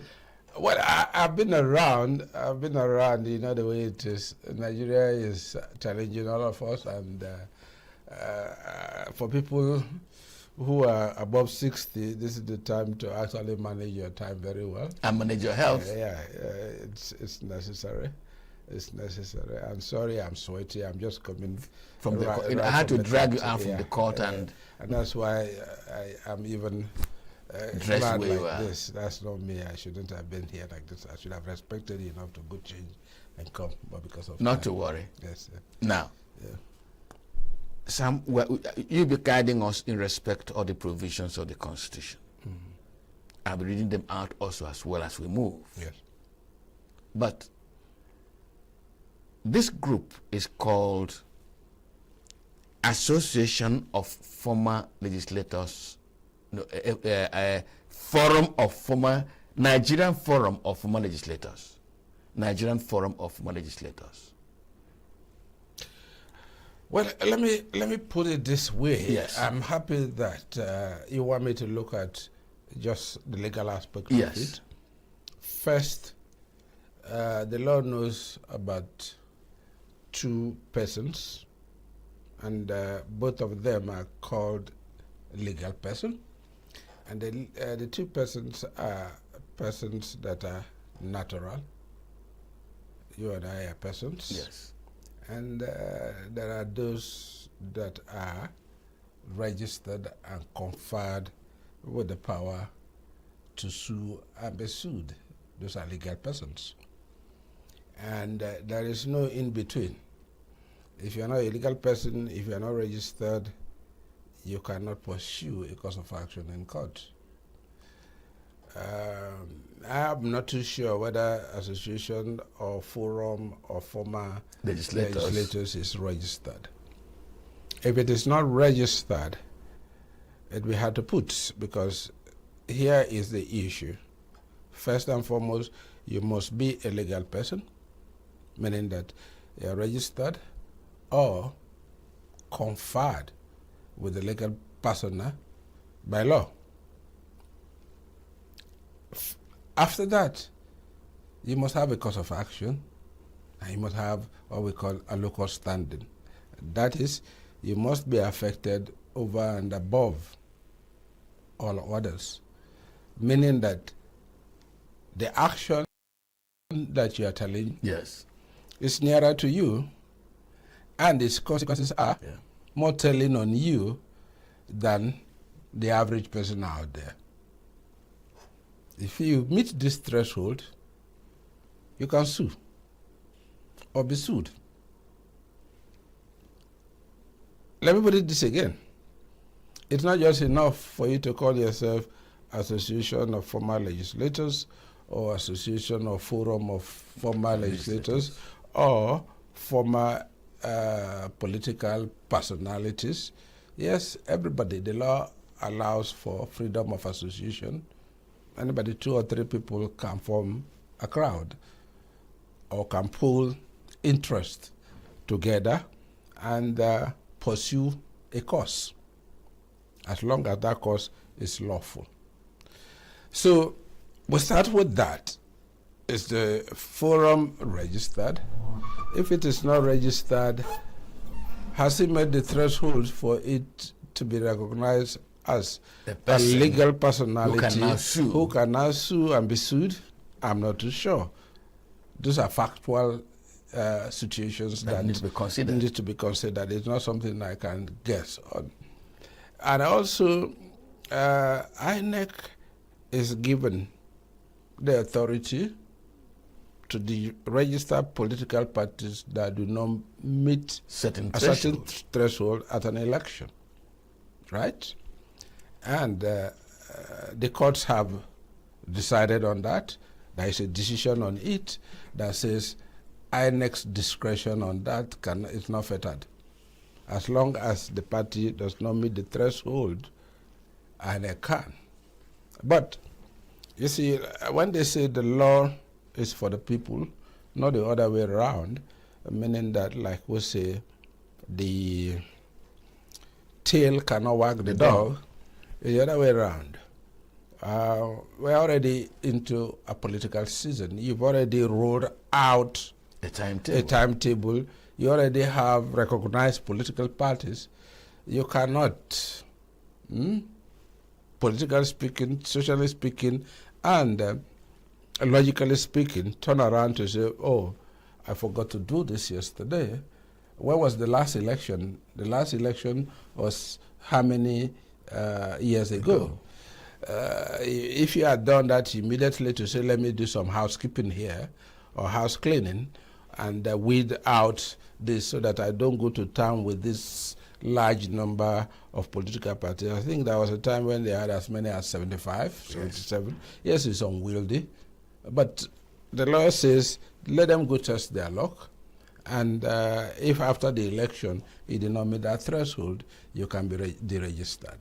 So I do not see a court that can give that order of mandamus to force INEC to do that, because the court by itself, it's a Nigerian entity, a Nigerian institution for Nigerians, for the good of Nigerians, and for the good of the state. INEC also is Nigerian, for Nigeria, for the purpose of good governance, and for the most important thing, managing the process that give what? Institutional legitimacy. Right? So it cannot act whimsically. I cannot just act off the cuff. It has to be very methodological, consistent, restrained, and purposeful. The question you now want to ask is, to what end? If you say ADC did not meet the threshold, then how many political parties will remain? How many will we go out with? But mind you, you've gone to the election already with them. You started the election with them. Those sub-national elections. As you were talking with me now, Yes. you tried to explain, yes, INEC has been unfettered discretion to do that. Thank you. Yes. Now, apart from that discretion, what does the law say? Is it a shall matter or a can matter? Is it a shall matter or the a can decisions of the court on it give it a shall status. In other words, in the sense that, like I've said, I said it has unfettered discretion. It's a discretionary thing, but that discretion, if it uses it, you cannot challenge it on the basis, except if you can prove malice or whatever it is, but they can't do that. But what I'm saying, yes, you have that power, yes, you can do that, yes, the law says this, yes, you've gone to court, the court have said, yes, that's what you can do, but what am I saying? You've gone to court, you've started the process already, and you've just done some elections. There was an election in Anambra, ADC participated. You cannot, after now rolling the timetable for the benefit of all political parties, that you have received all of their executive bodies, and you are satisfied that they meet the national spread. Mind you, first and foremost, you have to have the national spread to ensure that it is registered not, in the first instance. Yeah, it's not a regional party. It's not a cult. It is not an ethnic driven or religious or regional destiny, but it's a pan-Nigerian political party. They've met that. I would think that anybody who has a grudge with their existence should wait till after the next election, not now. Anybody who is bringing that and going to court with that, to me, is in bad faith. Okay. It's in bad faith, because you do not mean well. Because what you are now trying to say is that the opposition has now crystallized effectively in the ADC. They've displaced PDP. Because what? PDP has consumed itself. It has from within. So the carcass that remains there is no longer strong enough to play the opposition role. Labour came with that flash in the pan because of the personality of Obi. But Obi have moved out of the Labour Party. So Labour Party does not have the root and trunk. The spirit of the Lord has left the Labour Party. Yeah, it does not have. Oxygen has left it to play that role. So effectively, it's ADC. If you now go to court and say, remove ADC, you are simply saying there shouldn't be. And it doesn't tell well for democracy. And it is not even in the interest of APC, not in the interest of the government, not in the interest of the state, not in the interest of the country. Mind you, I'm naming these things individually because they're all different.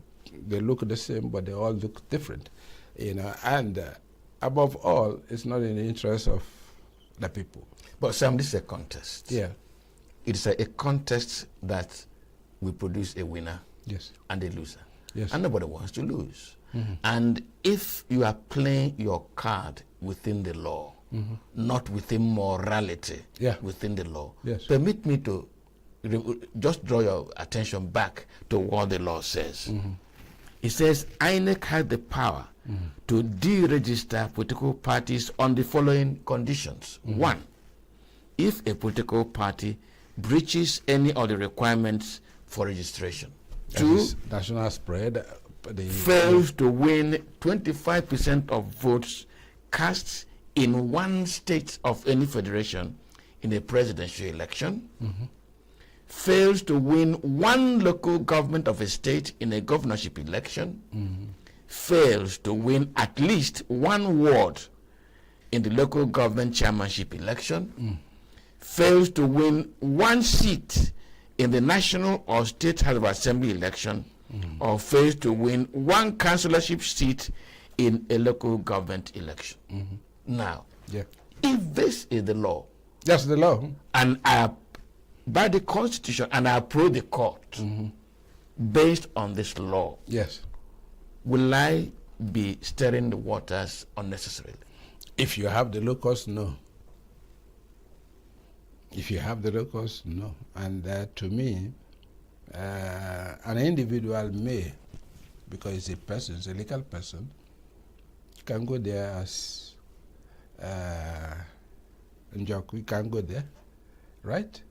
But when you create an association that the law does not recognize, you can't. A political party can, because what? That is their game.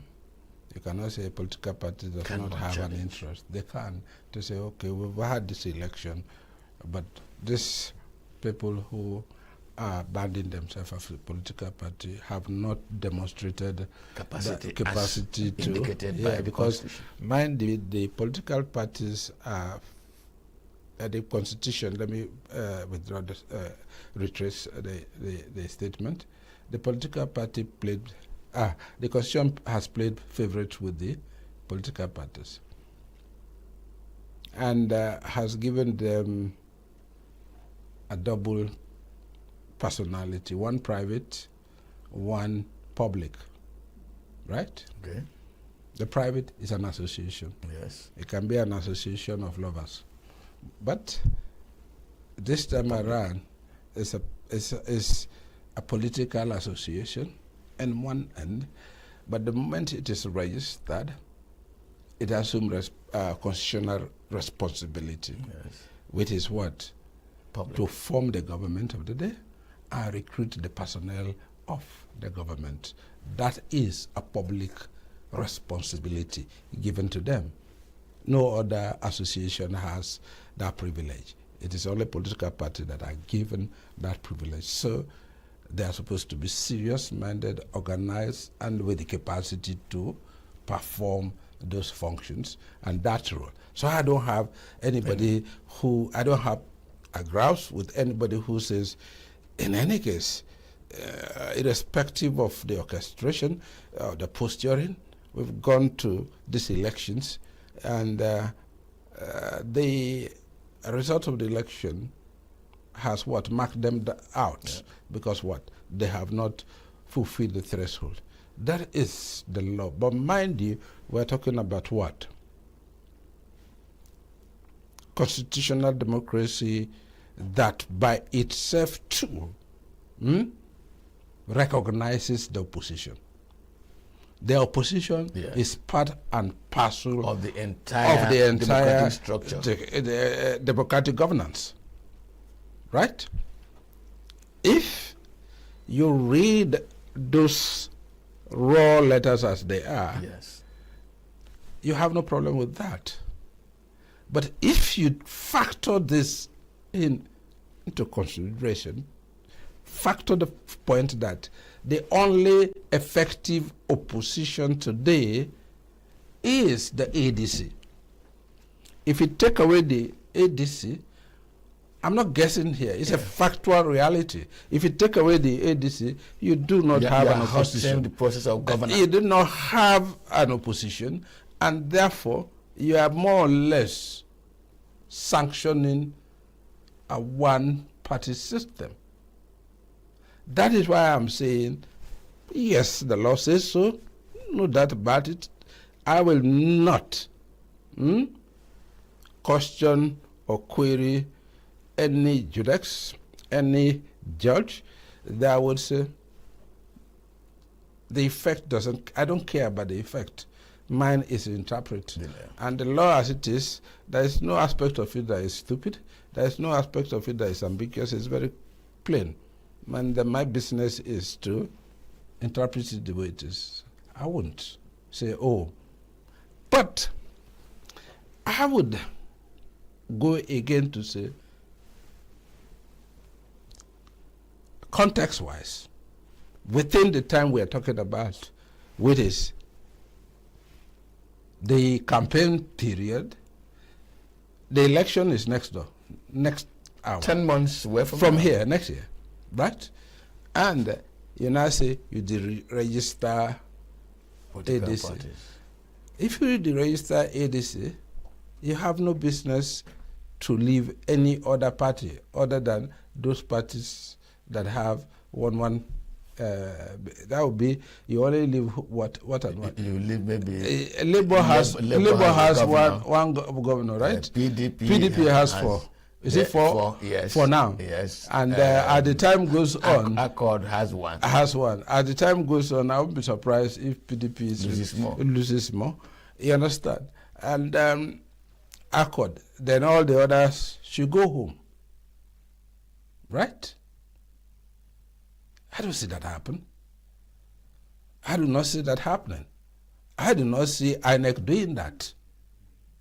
Because for INEC by itself, it has already projected the number of political parties, and I'm sure printing contracts would have already been on the works. Yes. Of course, they can roll back that, but I do not see INEC contemplating. Let me ask you a very interesting question to me. Yes. I do not know how my viewer will take it. Can APC, by law, approach INEC to deregister these parties? Why not? It has the locus. It has the locus to do that. You can. You're a tax-paying individual, right? That's what the law of Mandamus, that's what he's saying. All you need to do, give them notice. But also, there is the other question which I don't want to go to, because that would be talking too legalistically, in the sense that if what INEC has is a discretion, not a duty, it will be difficult for you to order it to act one way or the other, right? I'm saying, yes, the provisions say you shall. That gives it an unfettered discretion. I do not think that it gives it an absolute duty that it does not have a mind on, or it does not have a decision on. No, it doesn't work like that. It's not a robotic provision. It's a provision that gives INEC, the manager of the elections, whose mandate it is to midwife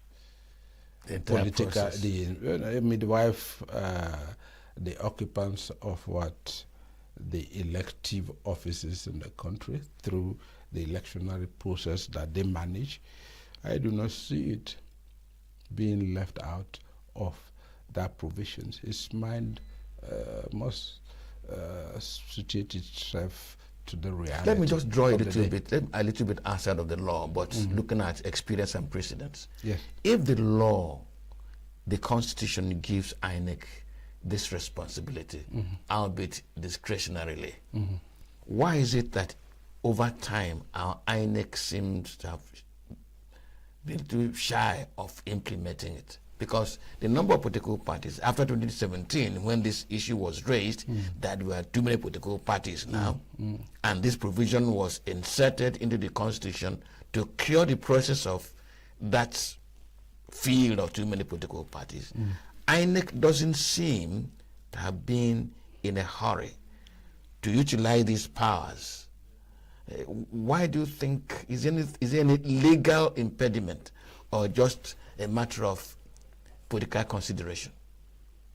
I'm happy that you've already answered the question, in the sense that, like I said, I started with, or I made a point that INEC is Nigerian. INEC feels and breathes the same air that you breathe. And INEC, when I say INEC here, I mean the personnel of INEC, those who take decisions for INEC, they have to have a balance between what the raw letters of the Constitution and the spirit behind that Constitution. So they're striking a balance here, in the sense that, yes, we have the discretion to do this, but sometimes, somehow, we let go for the sake of what?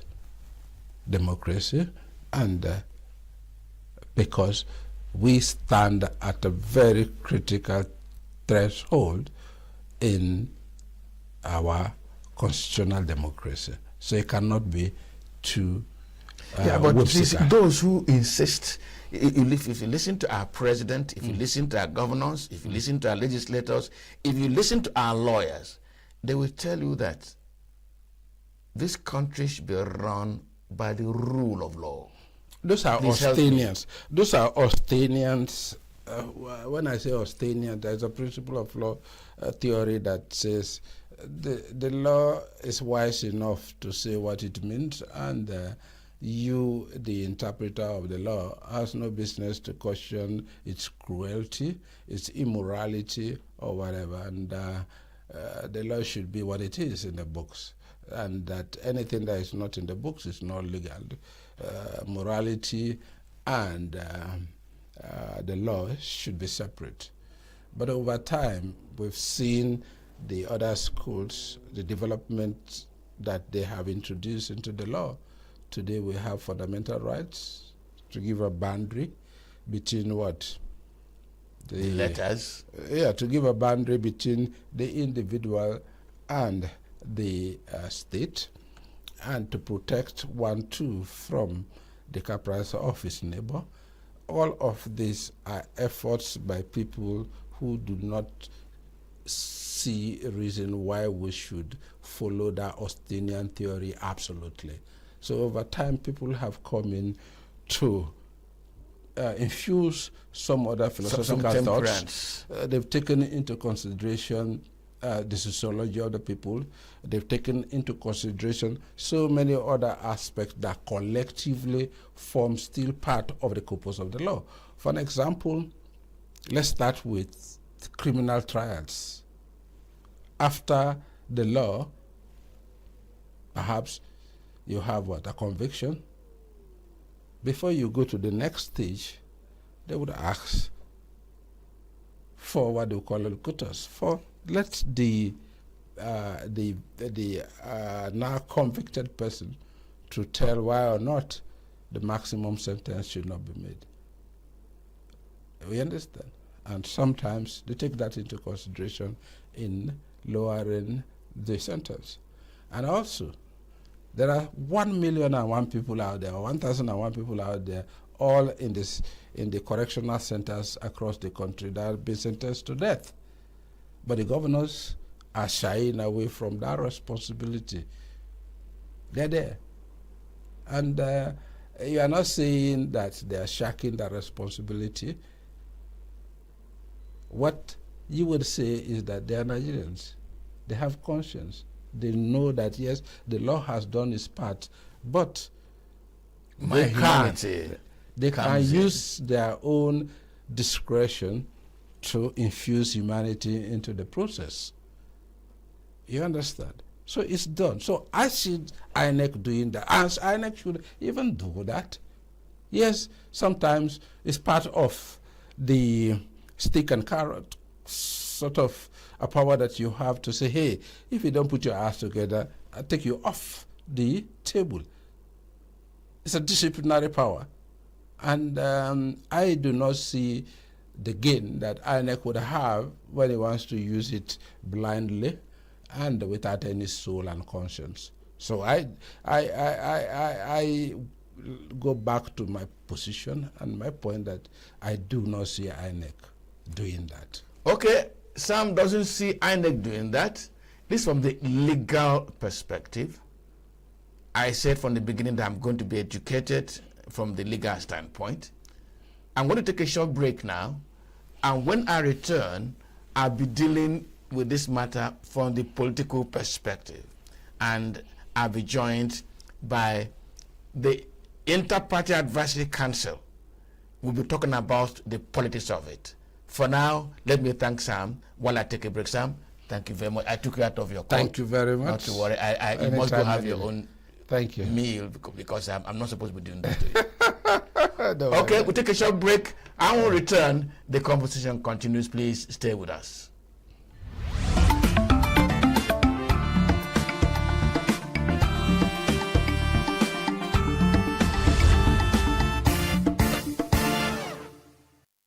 Well, at the beginning of this program, I tried to read out the provisions of the 1999 Constitution, and I requested Sam Kagbo, Senior Advocate of Nigeria, to guide me, educate us. And I raised a number of questions, indeed, whether the step to go to court to compel INEC to deregister some political parties was not within the law. He said, yes, it was within the law. But in coming to a decision, you don't just consider the letters of the law. There are other contextual issues, sociological issues, political experience issues INEC must take account of before coming to conclusion. However, that is the law. What are the politics? Please allow me first to read out some developments, some of which I alluded to in the first part of this conversation. Now, a group known as the National Forum of Former Legislators has instituted a suit against the Independent National Electoral Commission, asking the court to compel INEC to deregister the African Democratic Congress ADC. After some time, the group amended its deregistration demand from the court to include some other parties. It identified those parties in its suit. Now, please, it is important, please let me note here that the National Forum of Former Legislators is a non-partisan organization, comprising of former legislators from the local governments, from the states, and from the federal legislature. Now, at their conference in Abuja recently with the theme National Unity and Nation Building Beyond 2031, that will be after 8 years of Tinubu's administration, if he continues, the group endorsed Bola Ahmed Tinubu as their sole candidate for the 2027 election.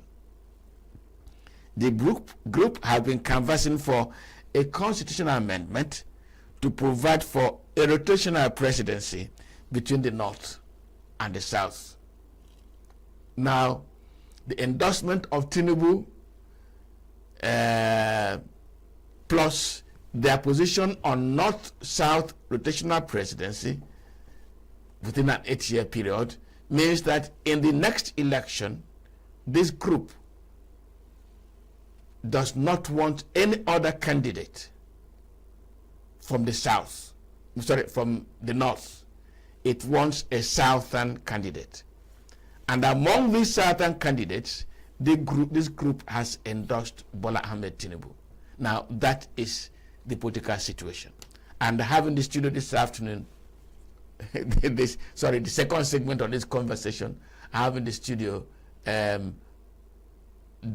Dakbo. The second name now, Dakbo will tell me along the line. Dakbo, old age has come, I'm forgetting it. When you're 80 years, you don't remember very quickly. Sir? when you're 80 years, you don't remember very quickly, do you? No, you really try, sir. You try. Honestly, okay. Sir. Honestly. You're welcome to the program. Thank you very much. Now, this is the second segment of it. Okay, maybe you said I should help guide you yes. to my name. Now, I'm going to the politics of it. Okay. The politics let me guide you according to my name. That's what you said. Yes, we can do that. Help my me name so that is, my colleagues out there, my name is Dipo Olayoku. That's the right word. Olayoku. So it is D, not, it is I, not A. That's the first name. Then Olayoku. It's I, it's Olayoku. D. Okay, Dipo, not Dipo. Thank you. Then the second name is Olayoku. There's no N there. Yeah, Olayoku. Okay. Yes, of course. Okay.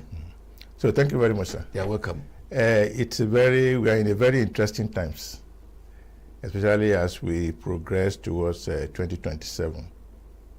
As you have rightly said, I come to represent the IPAC as the National Treasurer of IPAC, and IPAC is the umbrella body for all the political parties, registered political parties in Nigeria. So, by the way, please, if you don't get that acronym IPAC means Inter-Party Advisory Council. It means an umbrella body of all the political parties in Nigeria. Yes, the journey towards 2027 has been very interesting. It is unfortunate that some group of individuals that claim to be past legislators will be creating unnecessary distraction now as we journey towards 2027.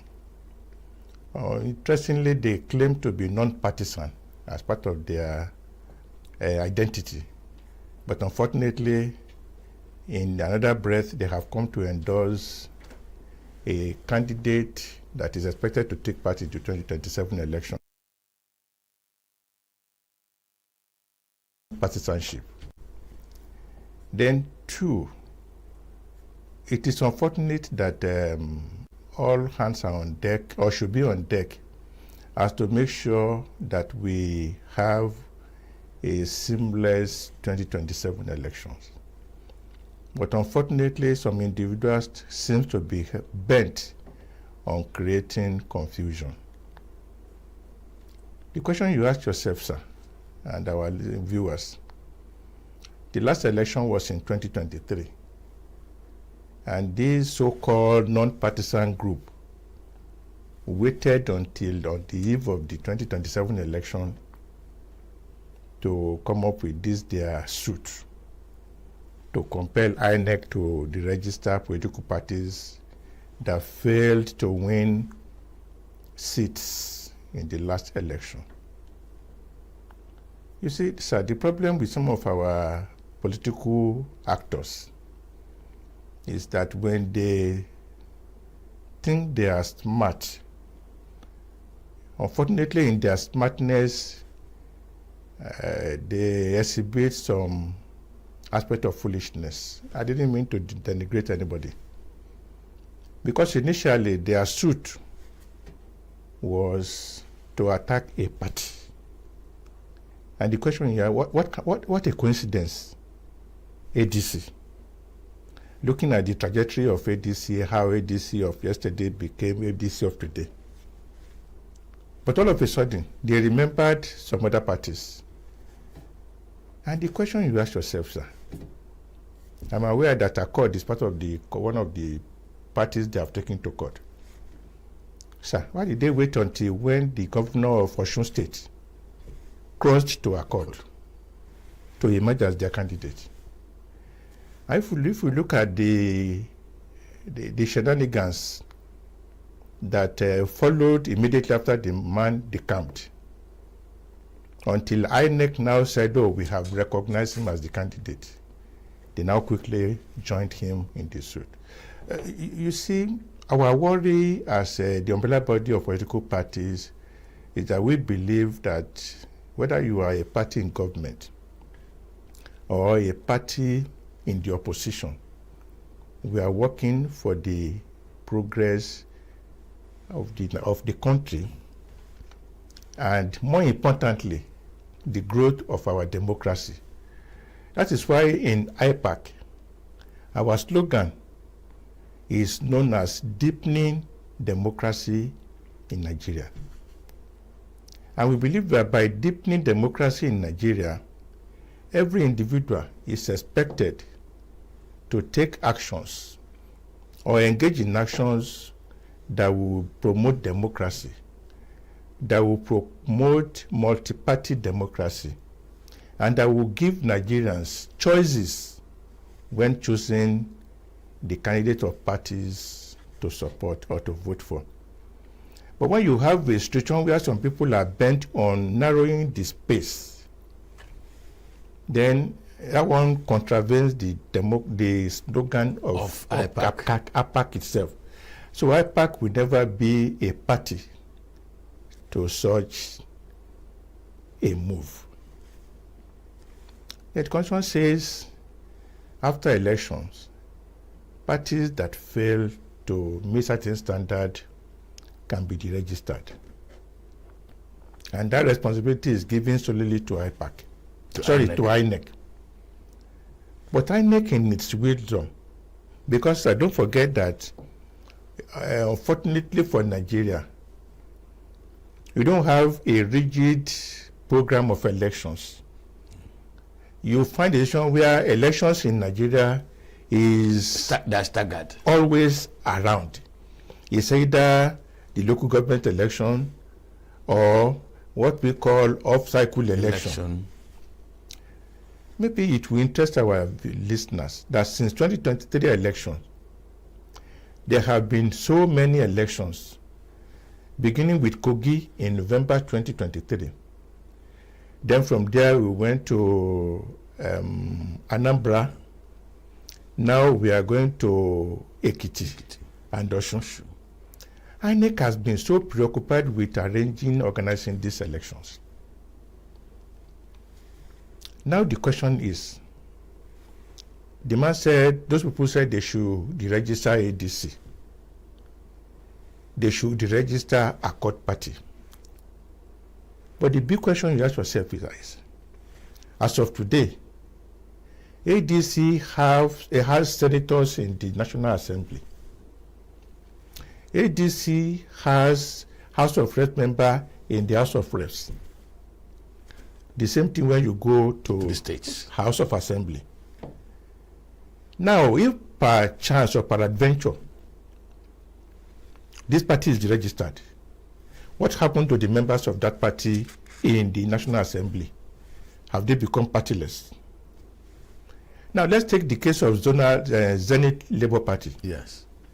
Today, in Abia State, if not all the local government chairmen, at least majority of the local government chairmen in Abia State are members of Zenith LP. Then if peradventure a court says to register them, what happens to those members? You see, that is why when we make moves or when we take steps, there's a need for us to look beyond the ordinary. That, okay, assuming this thing I'm taking to court, the court grants it. What happens to these people? So it is a pity because unfortunately they have presented themselves as working towards a goal which is not in the best interest of our country. And like I said initially, we in NIPAC, we believe that whatever steps we take as individuals or collectively, it should be towards deepening democracy in our dear country. Let me just make an observation quickly, because you said something very interesting now. If Zenith Labour Party, for instance, yes, if ADC, for instance, is deregistered, okay, ADC has senators, yes, ADC has members of House members, ADC has legislators in the states by virtue of those who have joined them. Yes, sir. If the court grants that, and therefore they say your party has been deregistered because your belonging does not meet, you are not elected ab initio on that platform, what happens to all the governors who have decamped and who are not elected? Yes, according to the Nigerian Constitution, once an elected person successfully crosses over to another party, he begins to enjoy all the rights that is entitled to anybody who belongs to a political party. So, by defecting to these parties, I believe they have conveyed some rights on these political parties. Because that's why I asked the question. These people are now members of this party in the National Assembly, in the House of Assembly. If you deregister the political parties, what happens? And the constitution of Nigeria is very clear. Before you can contest an election, you must be a member of a political party. But now you are a member of a political party, and then the judge is saying that your party has been deregistered. I think those are the things the judges will take into consideration. Unfortunately, I didn't listen to the son when he was talking. Maybe those are the reasons, some of the things he's saying, that at times when you look at the Constitution, it is beyond the ordinary the wordings. There is something that the lawyers call letters of the Constitution. Maybe that is what the man is talking about. But let us see how the case is. Let's look at the politics of it very quickly. What are the dangers in the political arrangement in this democracy of having to deregister political parties at the eve of an election? Yes, that is why I was wondering. That's why I said in my opening remarks that this thing happened in 2023, the last election. Why did these people wait until some people have crossed to these political parties? You see, the danger, sir, and it is giving a very wrong signal. I pray it is a wrong signal.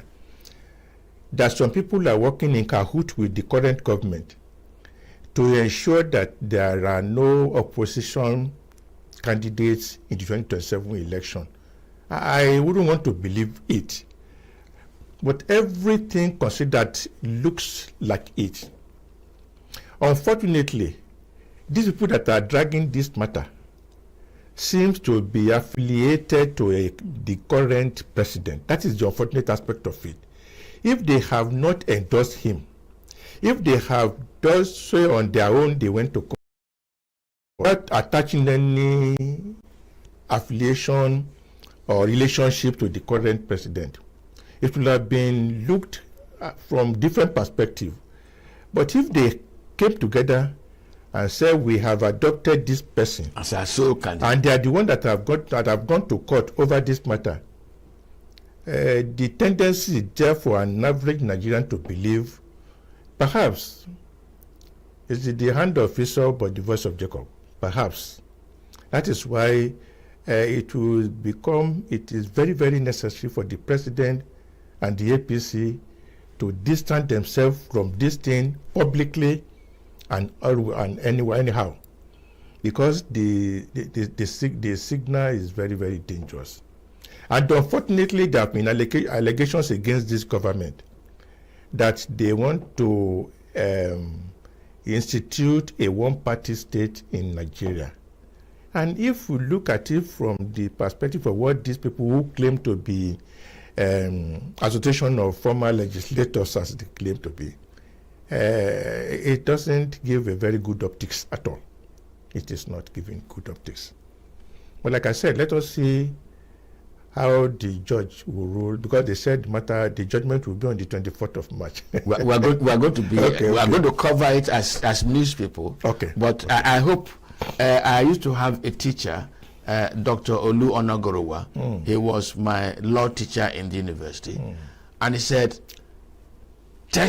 be sure that you test the law. Test it. Don't stay in your studio on your newsroom and conjecture. Go and test it. Maybe when they test it, we'll then know the outcome. Yeah, it is good to test the law. Because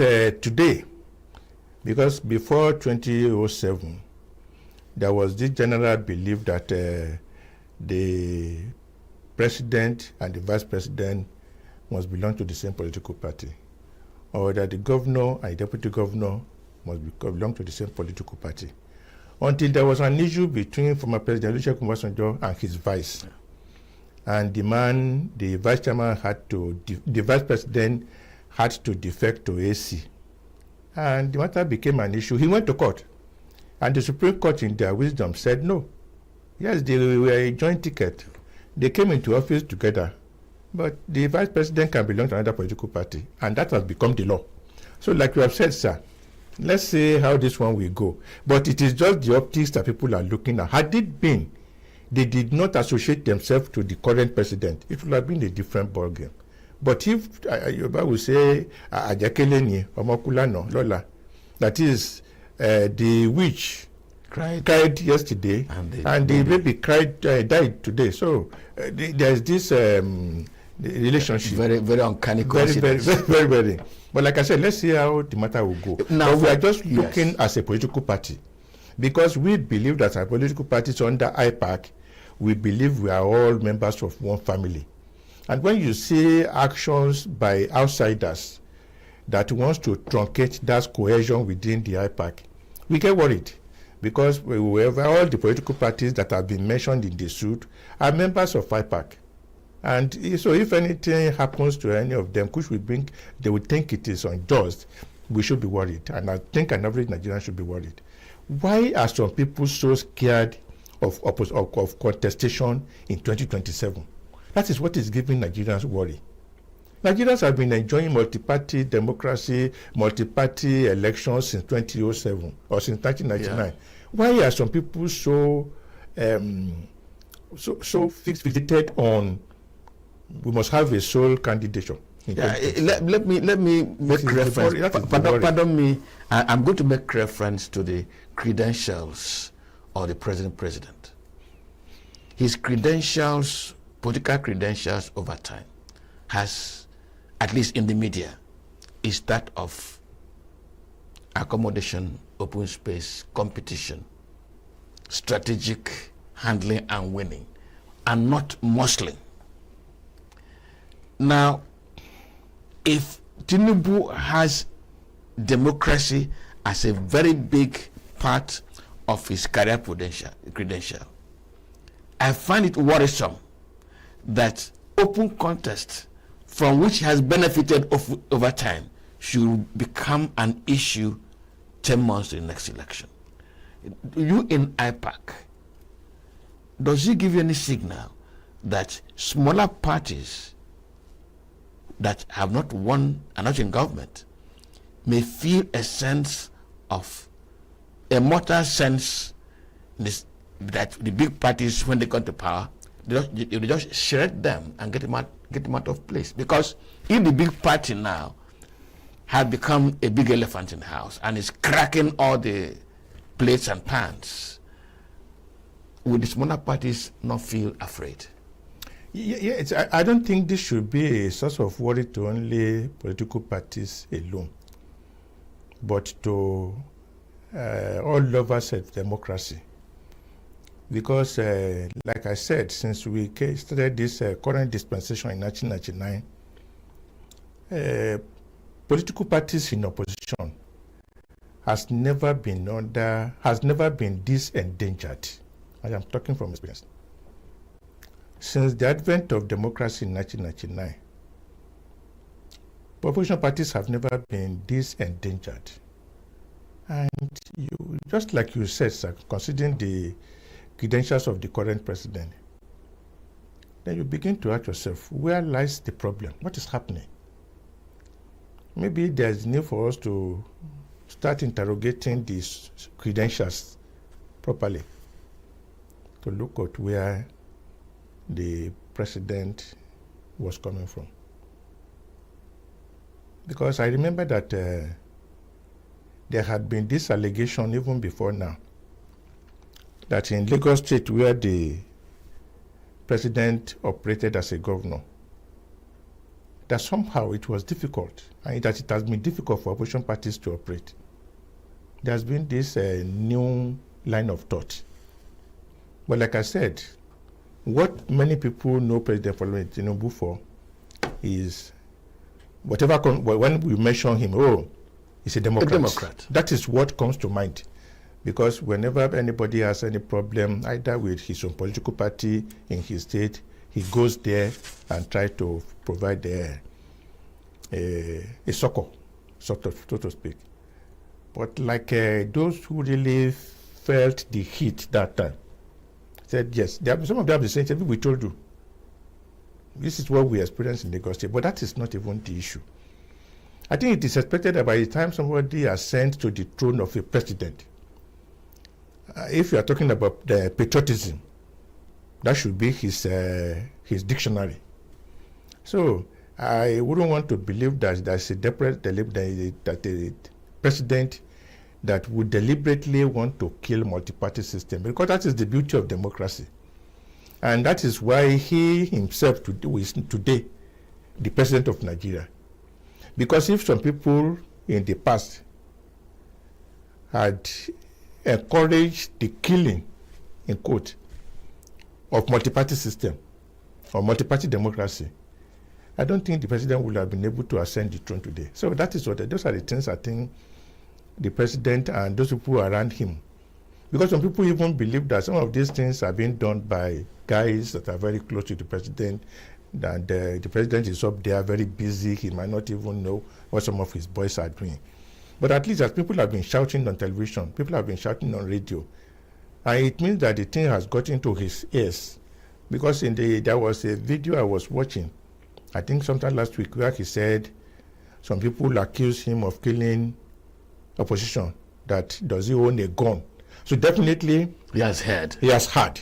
And that is why we believe, like when they said, when a child is crying, pointing at a direction, a good mother should begin to look at that direction.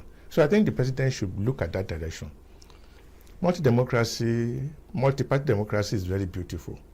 It gives people choice or choices. And then when we do anything that seems to put multi-party democracy in jeopardy, I think as a Nigerian we should be worried. Now, Dr. Debo, let me ask you, will you be alarmed if to hear that the principal actors on behalf of this Nigerian Forum of More Legislators resides in the National Assembly, is working under the legislature? Legislature is supposed to be the biggest symbol of multi-party democracy. Will you be alarmed to know that the very face and body of this forum heading to court operates from the legislature? I don't think Nigerians will be surprised, because unfortunately, and I hope the legislators, especially the members of the National Assembly, are watching this program, there's need for them to change their posture, because there's a general belief among Nigerians that the current National Assembly does not seem to actually be living up to that name. Unfortunately, I am aware that some of them are aware too, and that is why on the floor of the National Assembly, they always make reference to what people are saying outside. A lot of Nigerians believe that this National Assembly is like an extension of the Aso Rock. That is just the truth of the matter. That is why you hear terminologies like rubber stamp. Some people even call them photocopy. And you see, some of what many Nigerians don't understand is that whatever we do today is for the history to record and then to reckon with us. They might be enjoying the office today. They might be enjoying whatever they have getting from being the so-called rubber stamp. But what will people say about you tomorrow? Today, people talk about Martin Luther King.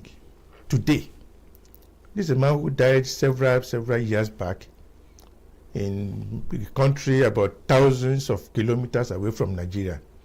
When we are talking of certain things, you still make reference to him. And that should be the primary aim of people in office today. People talk about Nelson Mandela. If the man has lived a life that is not straightforward, they won't be making reference to him. Very correct. So I think that should be the issue. If those who want to kill multi-party democracy Nigeria seem to have a shield in the National Assembly, I think it's just one of the problems we are having in this country. But I think National Assembly, like I said in the earlier, those people said they have endorsed the president. Let the president come out openly and say, no, I don't know anything about what they are doing. And let National Assembly say, no, you cannot, we can't harbor you and you are doing this to democracy. But a National Assembly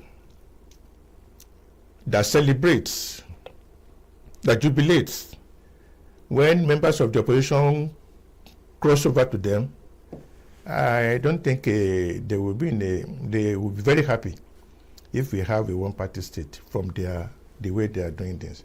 But like I said, as IPAC, we believe so much in deepening democracy. We believe so much in multi-party democracy, and that is why we continue to talk to members of political parties under IPAC to strive towards sustaining this multi-party democracy. Well, the National Treasurer Inter-Party Advisory Council, Dr. Dikbo Awoyoku. We were speaking with him in the second part of this conversation this morning.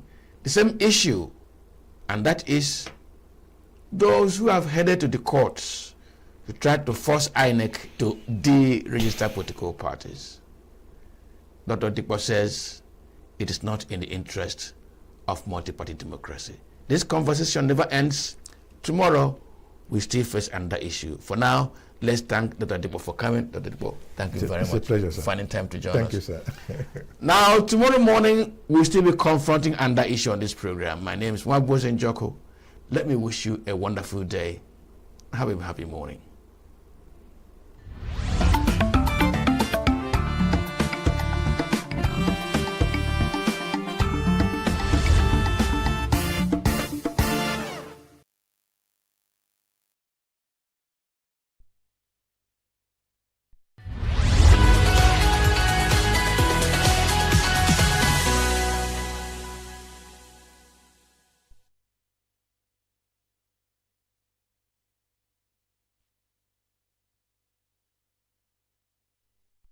Welcome to another exciting episode of Gender Perspectives. I am Uchenna Chimdi Olo, as always, bringing you conversations that matter. And today we'll be talking about women and the role they play in peace and security. Now, when we talk about peace and security, I mean, it's often discussed in terms of borders and armies, negotiations, but rarely through the experiences and voices of women. And yet, across the world, women are at the front lines of conflict and peace building, bearing unique burdens while also leading efforts to heal divided communities. Well, we'll explore the challenges women face, the roles they play, and why inclusive peace is not just, women's issue, but a global priority. But first, let's take a break and we'll be back shortly.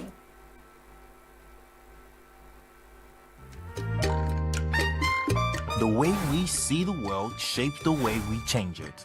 Gender isn't just a checkbox.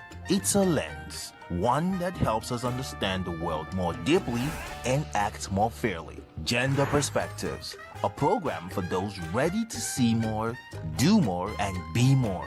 Designed to challenge assumptions, ignite conversations, and build inclusive solutions across every sector of society. We are not, fighting the men. We are not saying we are equal in terms of rights.